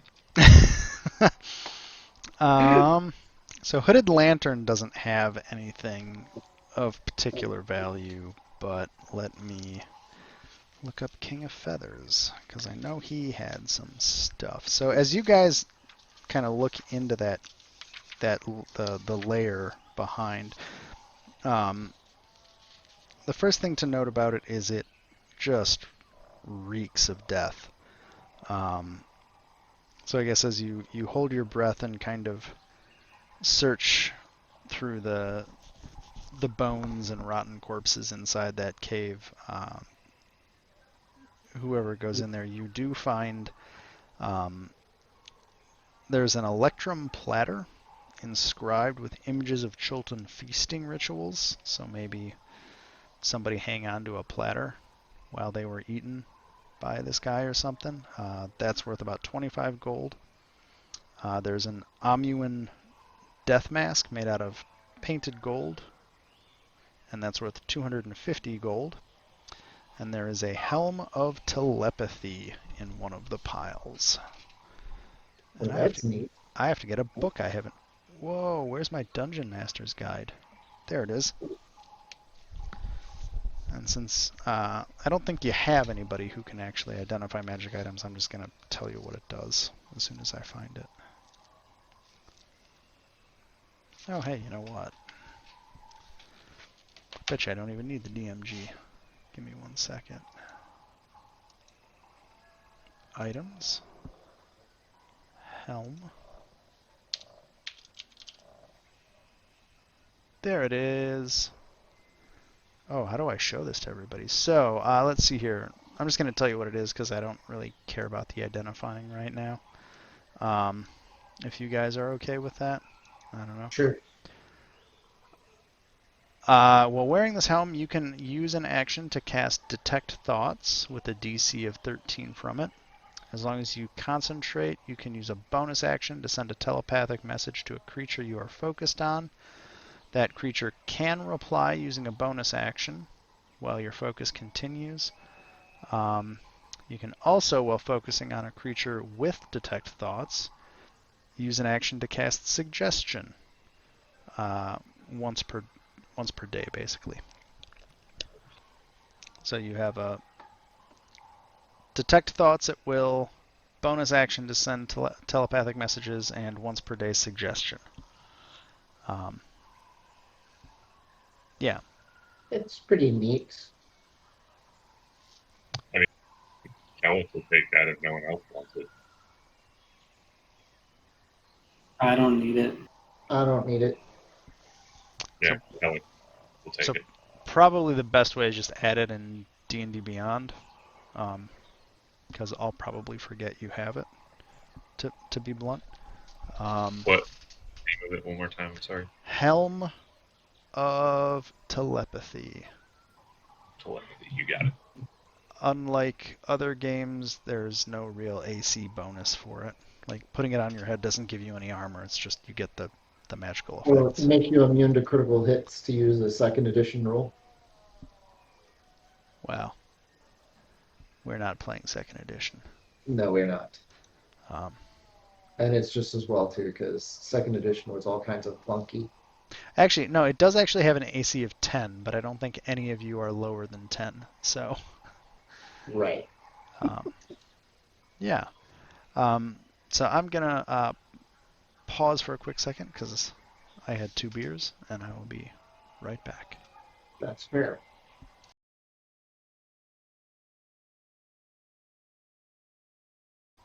And I'm back again. Okay.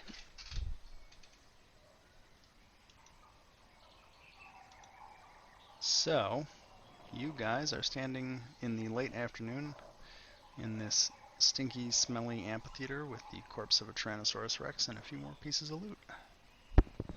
Neat. Perhaps we should try to find a place to rest for the evening. I'd rather it not be here. Yeah. Away from here would be nice. Okay, let's go back to Omu.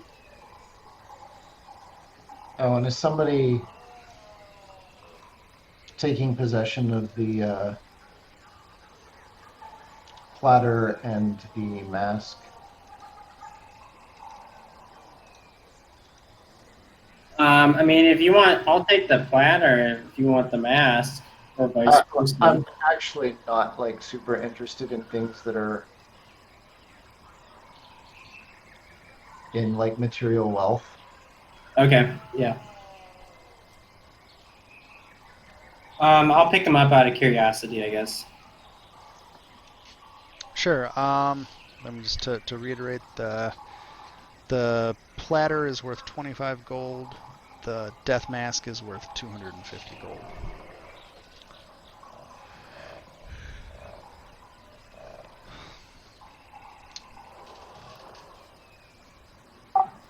The death mask is just like an ornamental thing, right?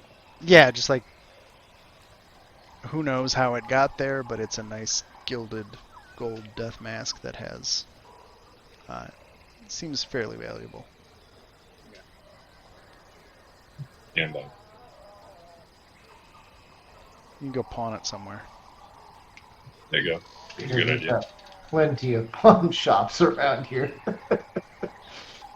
It's a weakness of this campaign that you can conceivably end up with a whole bunch of stuff worth a lot of money, but nowhere to sell it. And really nothing, even if you could sell it, nothing to spend the money on. Well, if you used like stronghold and followers rules, there'd be stuff, but that's a different Yeah. sort of campaign. Right. So do we want to look like in this cluster of buildings for some place to rest for the evening?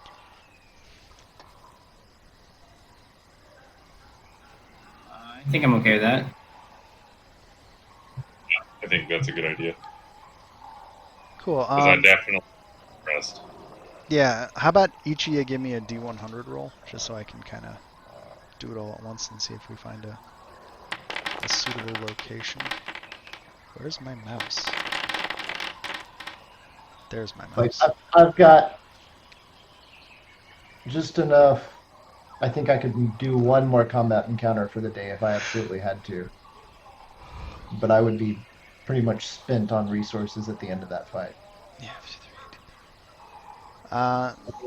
So let's see here. Cool. I'll go. Let's see here. So okay, Kellic finds that. Sebastian.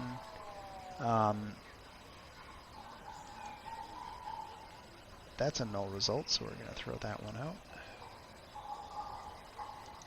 My table has not anticipated the King of Feathers being dead, Sebastian. Oh, really? You rolled one of the few possible results that is run into the King of Feathers in Omu, outside of the amphitheater.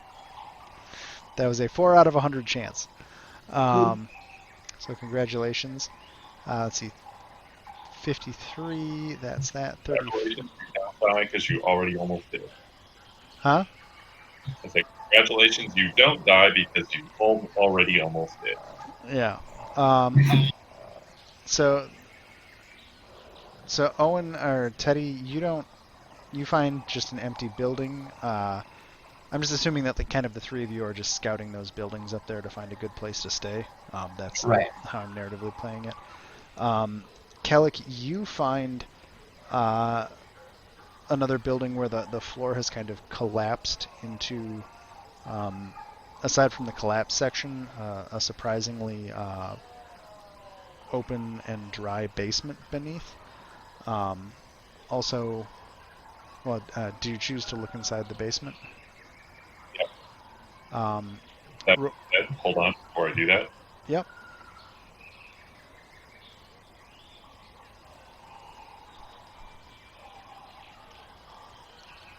Cool. Roll 2d100 for me.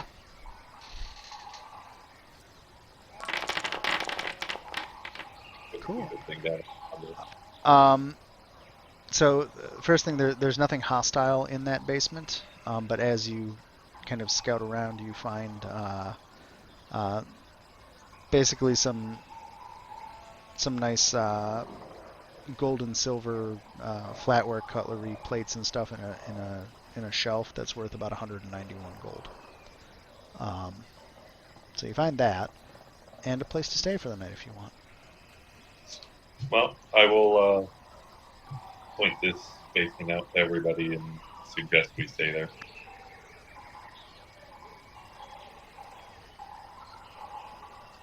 Sounds like a good plan to me. I agree. Oh man, I get to use something. As soon as it... Did I do that wrong? No, I don't want to exit the game. Yeesh. The back button doesn't work in Foundry the way I thought it might. whatever. Oh, let's make that 256. No? What is going on? Well, whatever. Yeah, that's way too big. That's weird. Okay, fine. I give up. This is taking too long for me to do. Before we rest for the night, I will resummon my steed. Okay. Here, I'll draw a little campfire with my Like a middle finger. my masterful drawing skills. Yeah, so you guys are all able to camp there and long rest for the night. Right, so our hit point maximum goes back to normal. Yep. Long rest.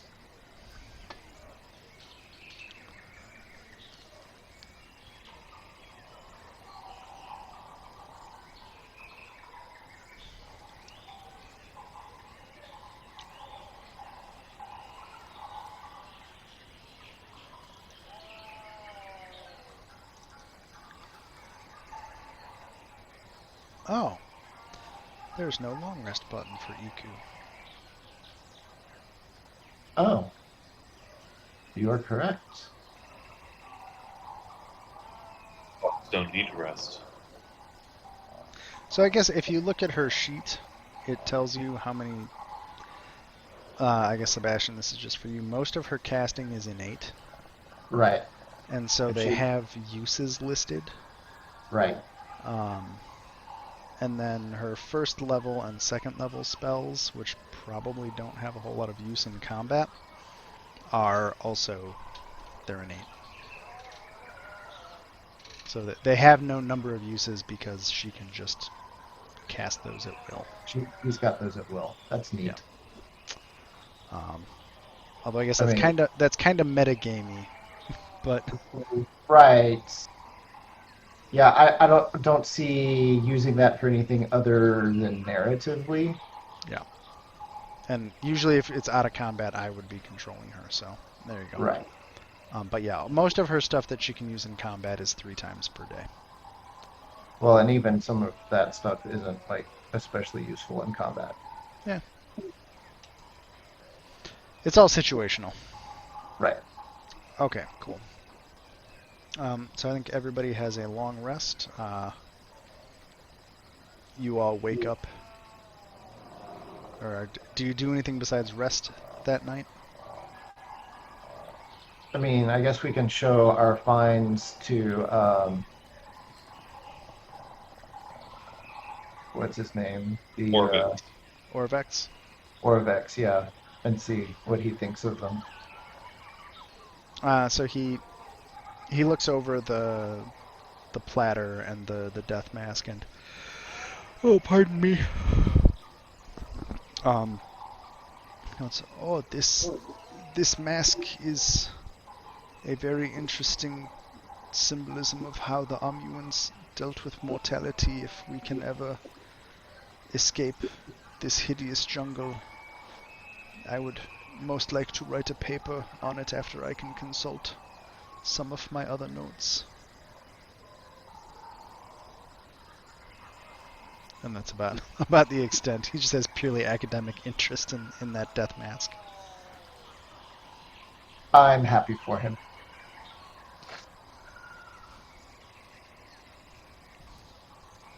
Also, you did a phenomenal job defeating that creature. I am certain that I would have been merely a snack on its way to the buffet that was the rest of the city.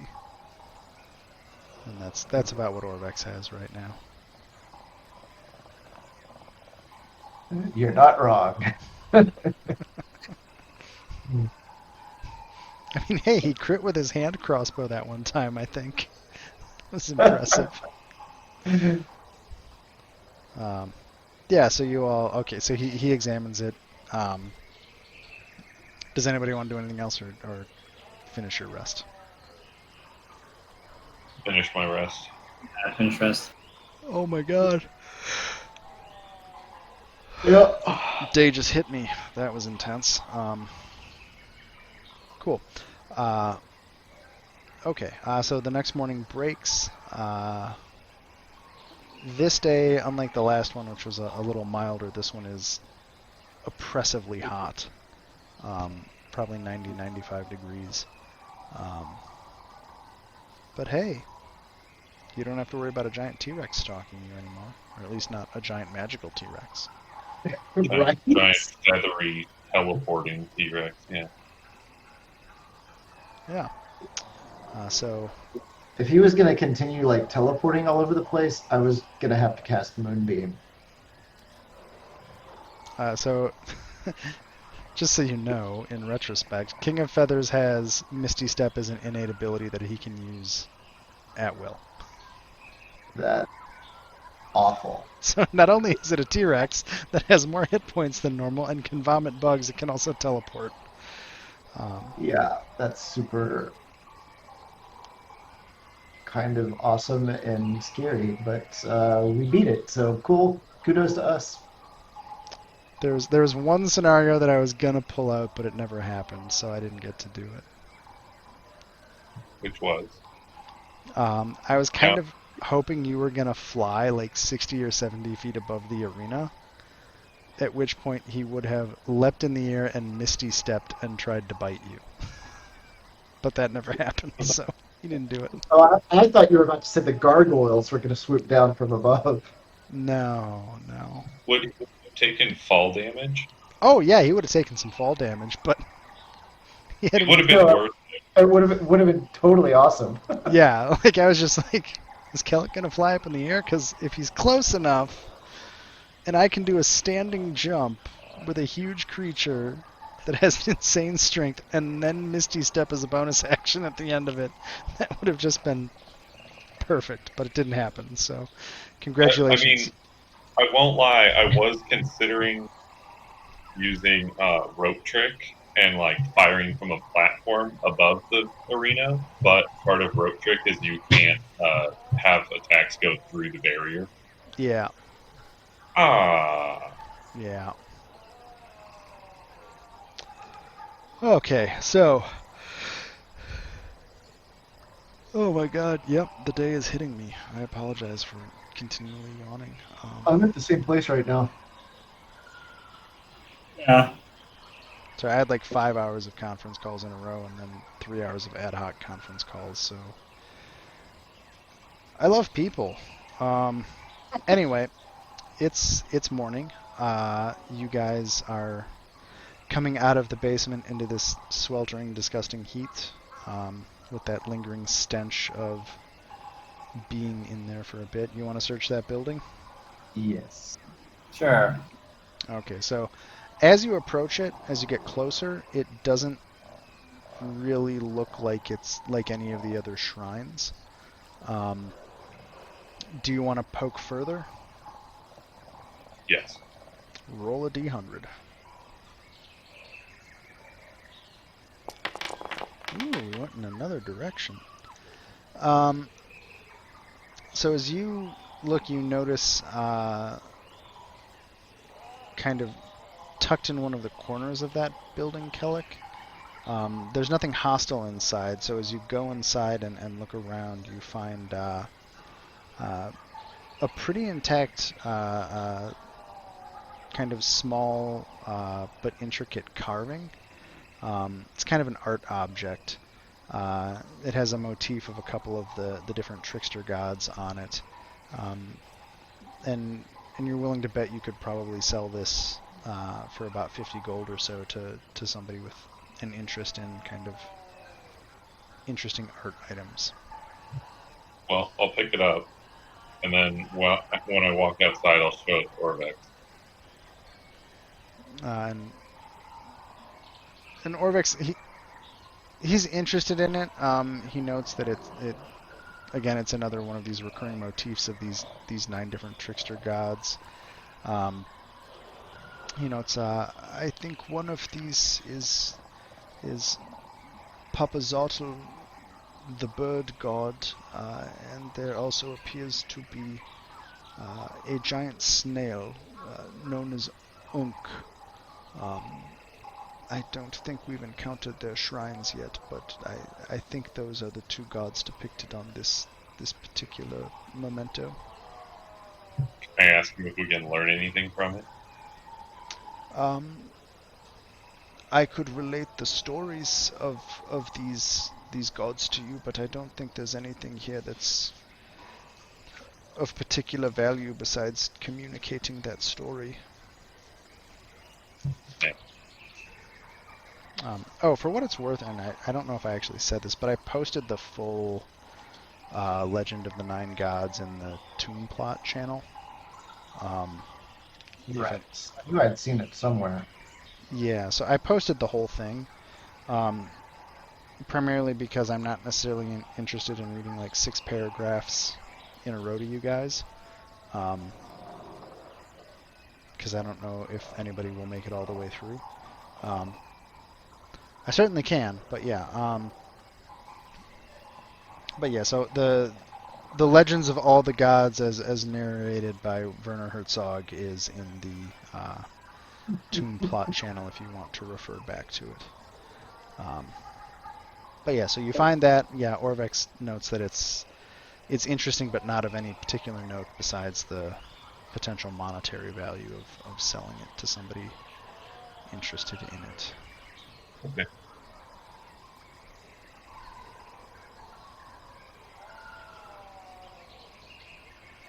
Yeah. There next, unless somebody's got a different idea. So what route do you want to take to get there? I was thinking up against the wall. Kind of up against the cliff wall? We go up against the cliff wall and then kind of come down this way. Sure. So as you kind of get to... I just drew a line. So as you get to the point where I drew that line to, I am going to load a map as soon as I figure out the correct map. And I have to think for a second. Yep, okay. Sorry, I'm just double checking something. Okay, that should be good. Let me preload this while I put your tokens on the map. And then I will show it to you. When this map loads, you guys are going to be at the bottom of it. Just so you know.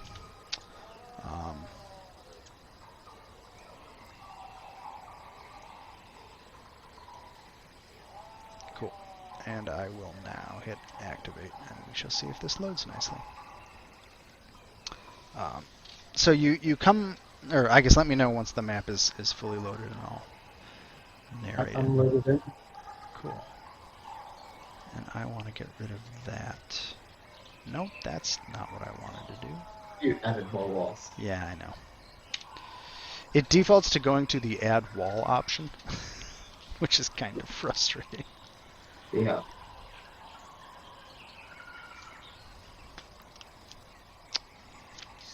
Okay.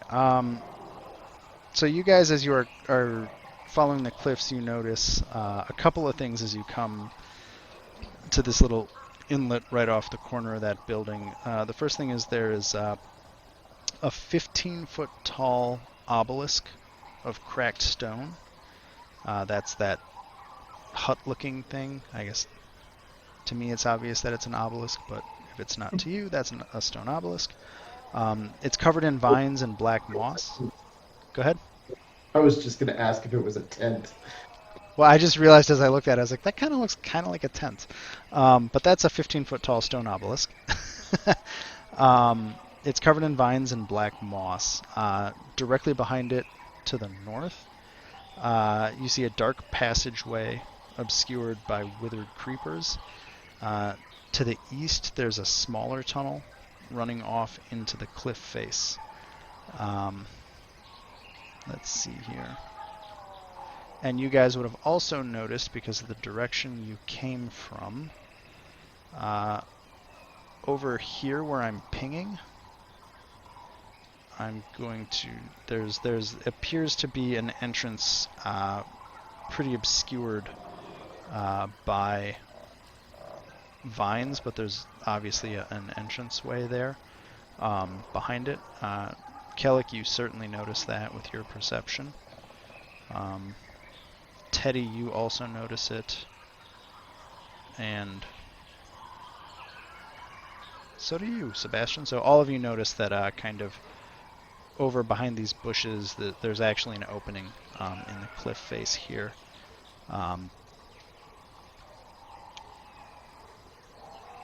Yeah, I think that is... Yeah, there are also 3 gargoyles perched on the cliff kind of surrounding this central obelisk.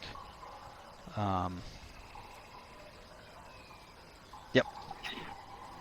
Is there any writing on the obelisk? So right now the obelisk is definitely coated in vines and moss. If you want to try to see the stone underneath it, you would need to kind of brush all of that away. I do that. Cool. Let's do- Let's see here. Okay. Okay.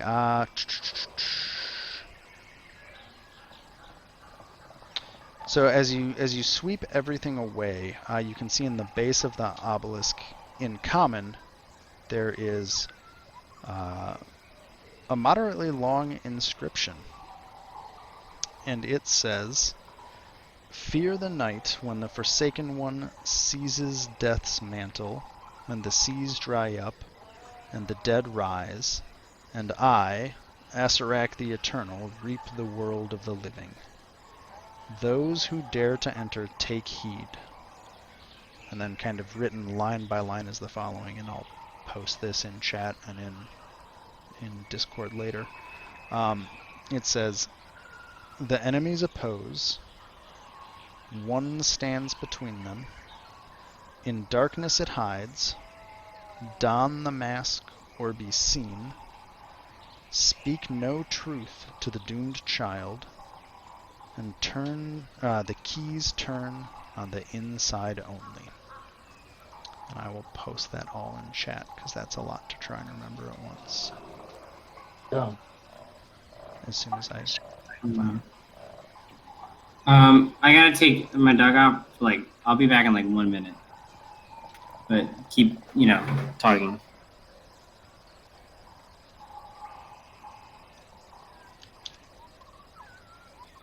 So in chat, that is the inscription. I don't know why it just said that is Sebastian, but there you go. And I will put this in Toonplot as well.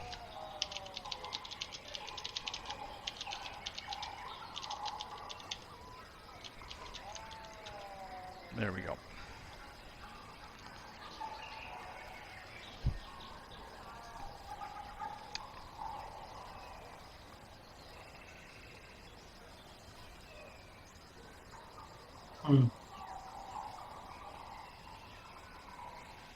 Yep.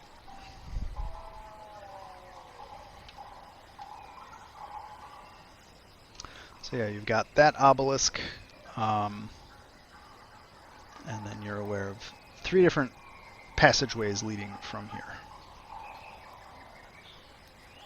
Well, I think we may have found the entrance.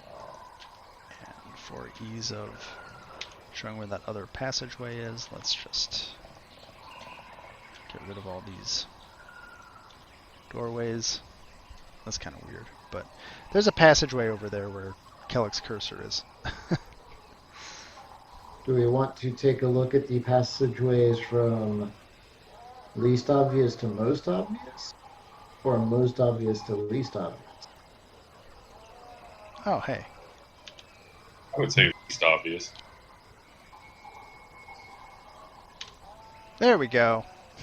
There was a token there. That's cool.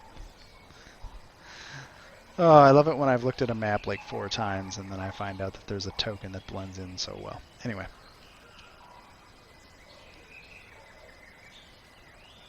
So you said least obvious, Kellic? That's what I would think. All right. Let's take a look over here then. Cool.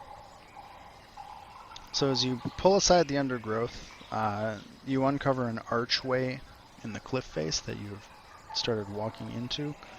From the lintel of the cliff face, or the archway, there are stone skulls peering down, and there are old bones littering the space you are walking into. As light strikes the entrance and you walk in, a swarm of bats screeches out from within. They don't attack you, they just fly by you as you walk in. Insert jump scare. Yeah. I guess if I was really prepped, I'd have a soundboard. I feel inspired to dress up as a bat and fight crime. I'm Batman.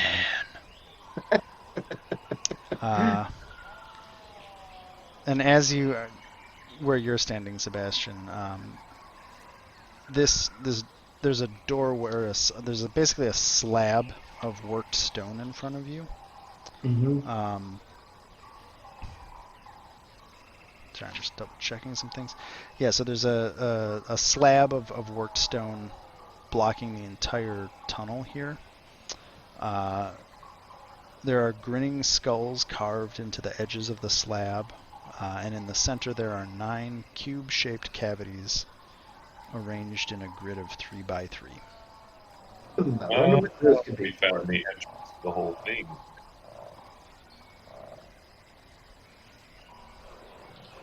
Well, I suppose we'll need to come back here after we find the rest of the cubes. Okay, well, that's one major thing we found. Oh my god, did they bury this in the... Oh, they did bury this here. That's amazing. Okay, sorry. DM comment to myself as I read part of the description and go, oh, that's where they wrote that information. Cool. So you're going down that hallway? Yes. So there are, as you walk down this tunnel, the stone is very obviously carved. This is not a natural tunnel, and it's just wide enough for you to get through. You are stopped in front of 2 statues depicting. Let's see here. Does it actually say what order they're in? It does, from west to east. So you see, Sebastian, the 2 statues directly in front of you, or kind of east of you. I don't know, does that make sense? Yes. The 2 stars, sorry. There is a statue of a Jakuli, which is a giant snake thing, and a statue of a Sioux monster, which the Sioux monster statue looks very much like the statue in the Shrine of Wongo you saw. The second set of statues, as you move forward, has an Al Mirage, which is the horned bunny thing from Aijin's shrine. There's also a squat, evil-looking Winnie the Pooh bear type thing in the other alcove that you don't really recognize. The next 2 that you're walking up to have an Eblis, which is a bird, which, if Orvex's comment is correct, is probably Papazotl. And then there's a Froghemoth looking statue on the other side of that alcove. That's Kubazan. And then the final 2 statues that you see here are a giant grung, giant frog person, and a Kamadon, which is Shagambi, which was the kind of panther or cat-looking thing with snakes coming out of its shoulders. And then the wall in front of you, Sebastian. Let's see here. Well, to say that's only 8 statues. Shouldn't there be something else too? Yeah. So,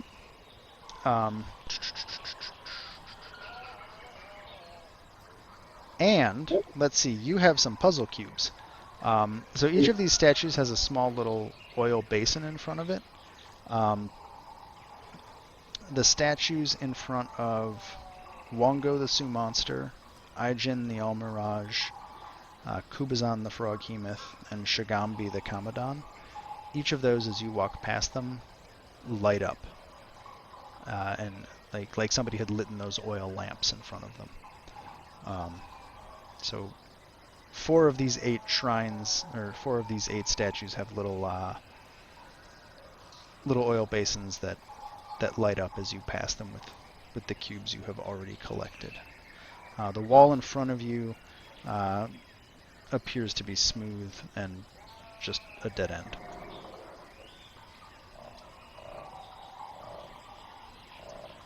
And it's daytime.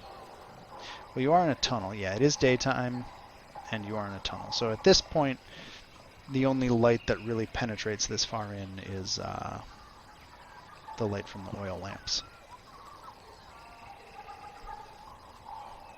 Because you're about 30 or 40 feet into this little tunnel. We don't. What was that? We don't like notice anything other than the lights turning on happening. Correct.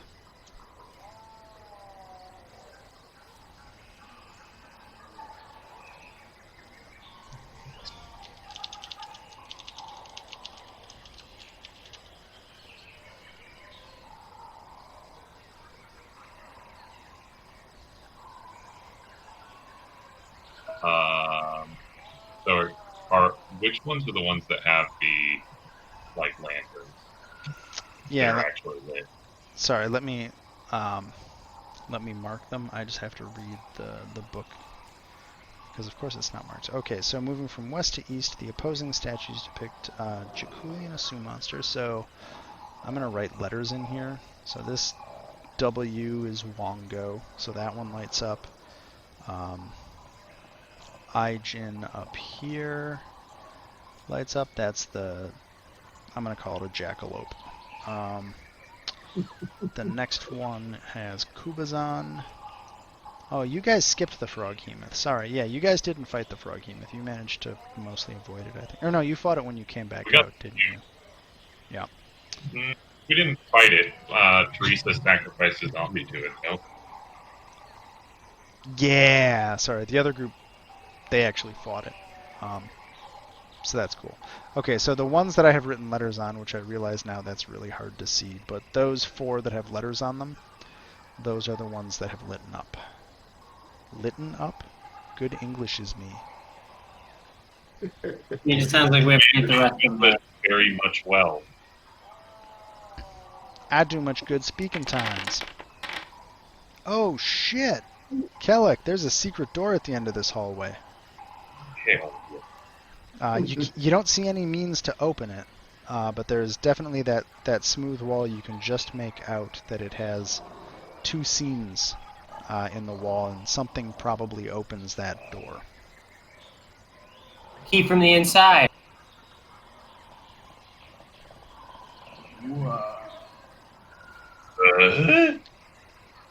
Okay, Tim. It sounds like we have to get the other cubes and then the door will open. Or something close to that. So that's the way out. And Kellic, I promise that's not the only one. In the whole campaign. Mm-mm. Once you get into the tomb, there's a lot more secret doors. Go figure, right? Anyway, yes. Okay. Oh, Sebastian, are you going up towards that door? Yes. Before I go to that, Kellic or Teddy, do you want to do anything else in this, what we'll call the gallery of statues?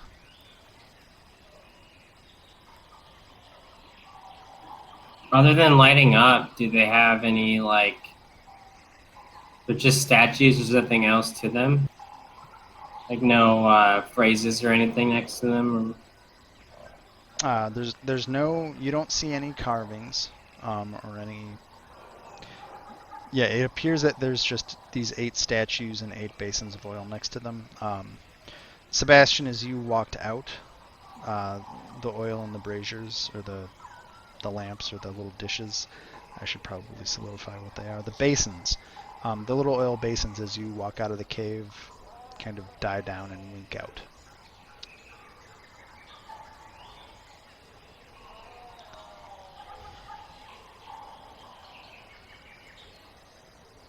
So Teddy's walking out. Kellic, are you wanting to do anything else in this hallway right now?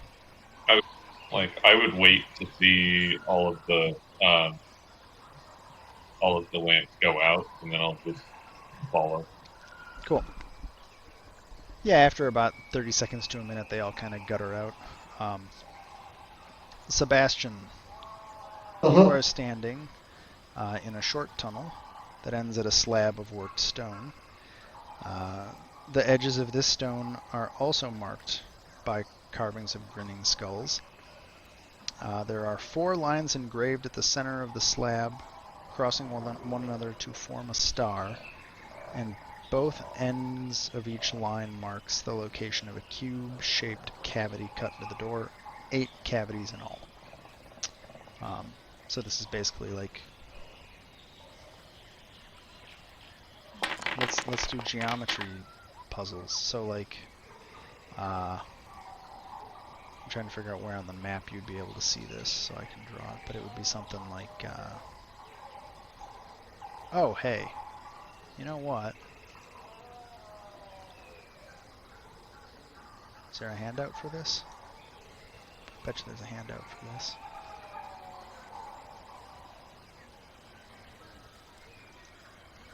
No? Really? Oh, I'm so good at this. Why are there not pictures for this? Sorry, I thought there was a picture. I can't find it. Secret door. Is that what that check is, Kellic? There's a door in front of you, but it's not secret. Yeah. I figured when there's a short hallway with one door that it's probably not going to have another one, but you never know.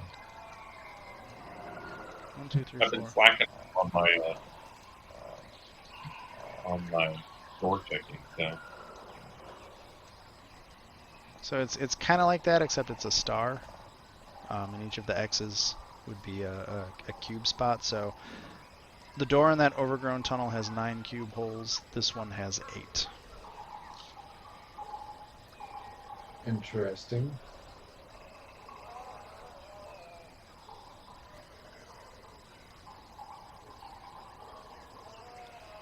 Yeah.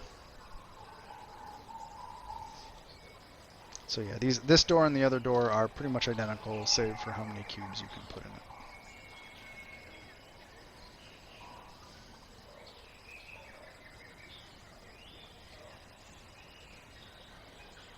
Okay, well, we don't have enough cubes to open any of the doors, so I suggest we just continue on and remember this place. Sounds like a good idea to me. Yeah. Cool. I will activate the main map. Since it's not really a surprise, I will unhide the text that says tomb entrance. So there you go. You found something that's an entrance to something. Go figure. Yeah. And it is. Actually, we found a couple entrances. You found a couple entrances? Yeah. Oh. What other entrances have you found? I mean, there were 3 doors. Oh, that's true. You're right. You did find 3 doors. 3 points of egress and ingress to something. The enemies proposed are 8 of the 9 gods in pairs, facing each other on the eastern hallway. One stands between them. In darkness it hides. It's behind the door that we can't open yet. Don the mask will be seen. That may or may not be the death mask that we found in the T-Rex lair. Speak no truth to the doomed child. I have no idea what that's about. The keys turn on the inside only. I don't really know what that means yet.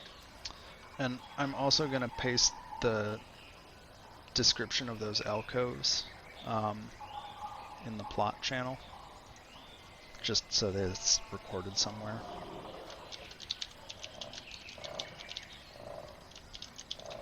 Just so it's there, so I don't have to continually dig it up. If you want to refer back to it. I'm guessing the door 8 cubes is probably a trap. And the real door is the one with the 9 cube slots. But then there's the secret door that just lights up when you have cubes. Right. So what's that one? That's going to have the statue of the 9th god. And what the purpose of opening that door and accessing that statue is, I'm sure we'll figure out once we get there.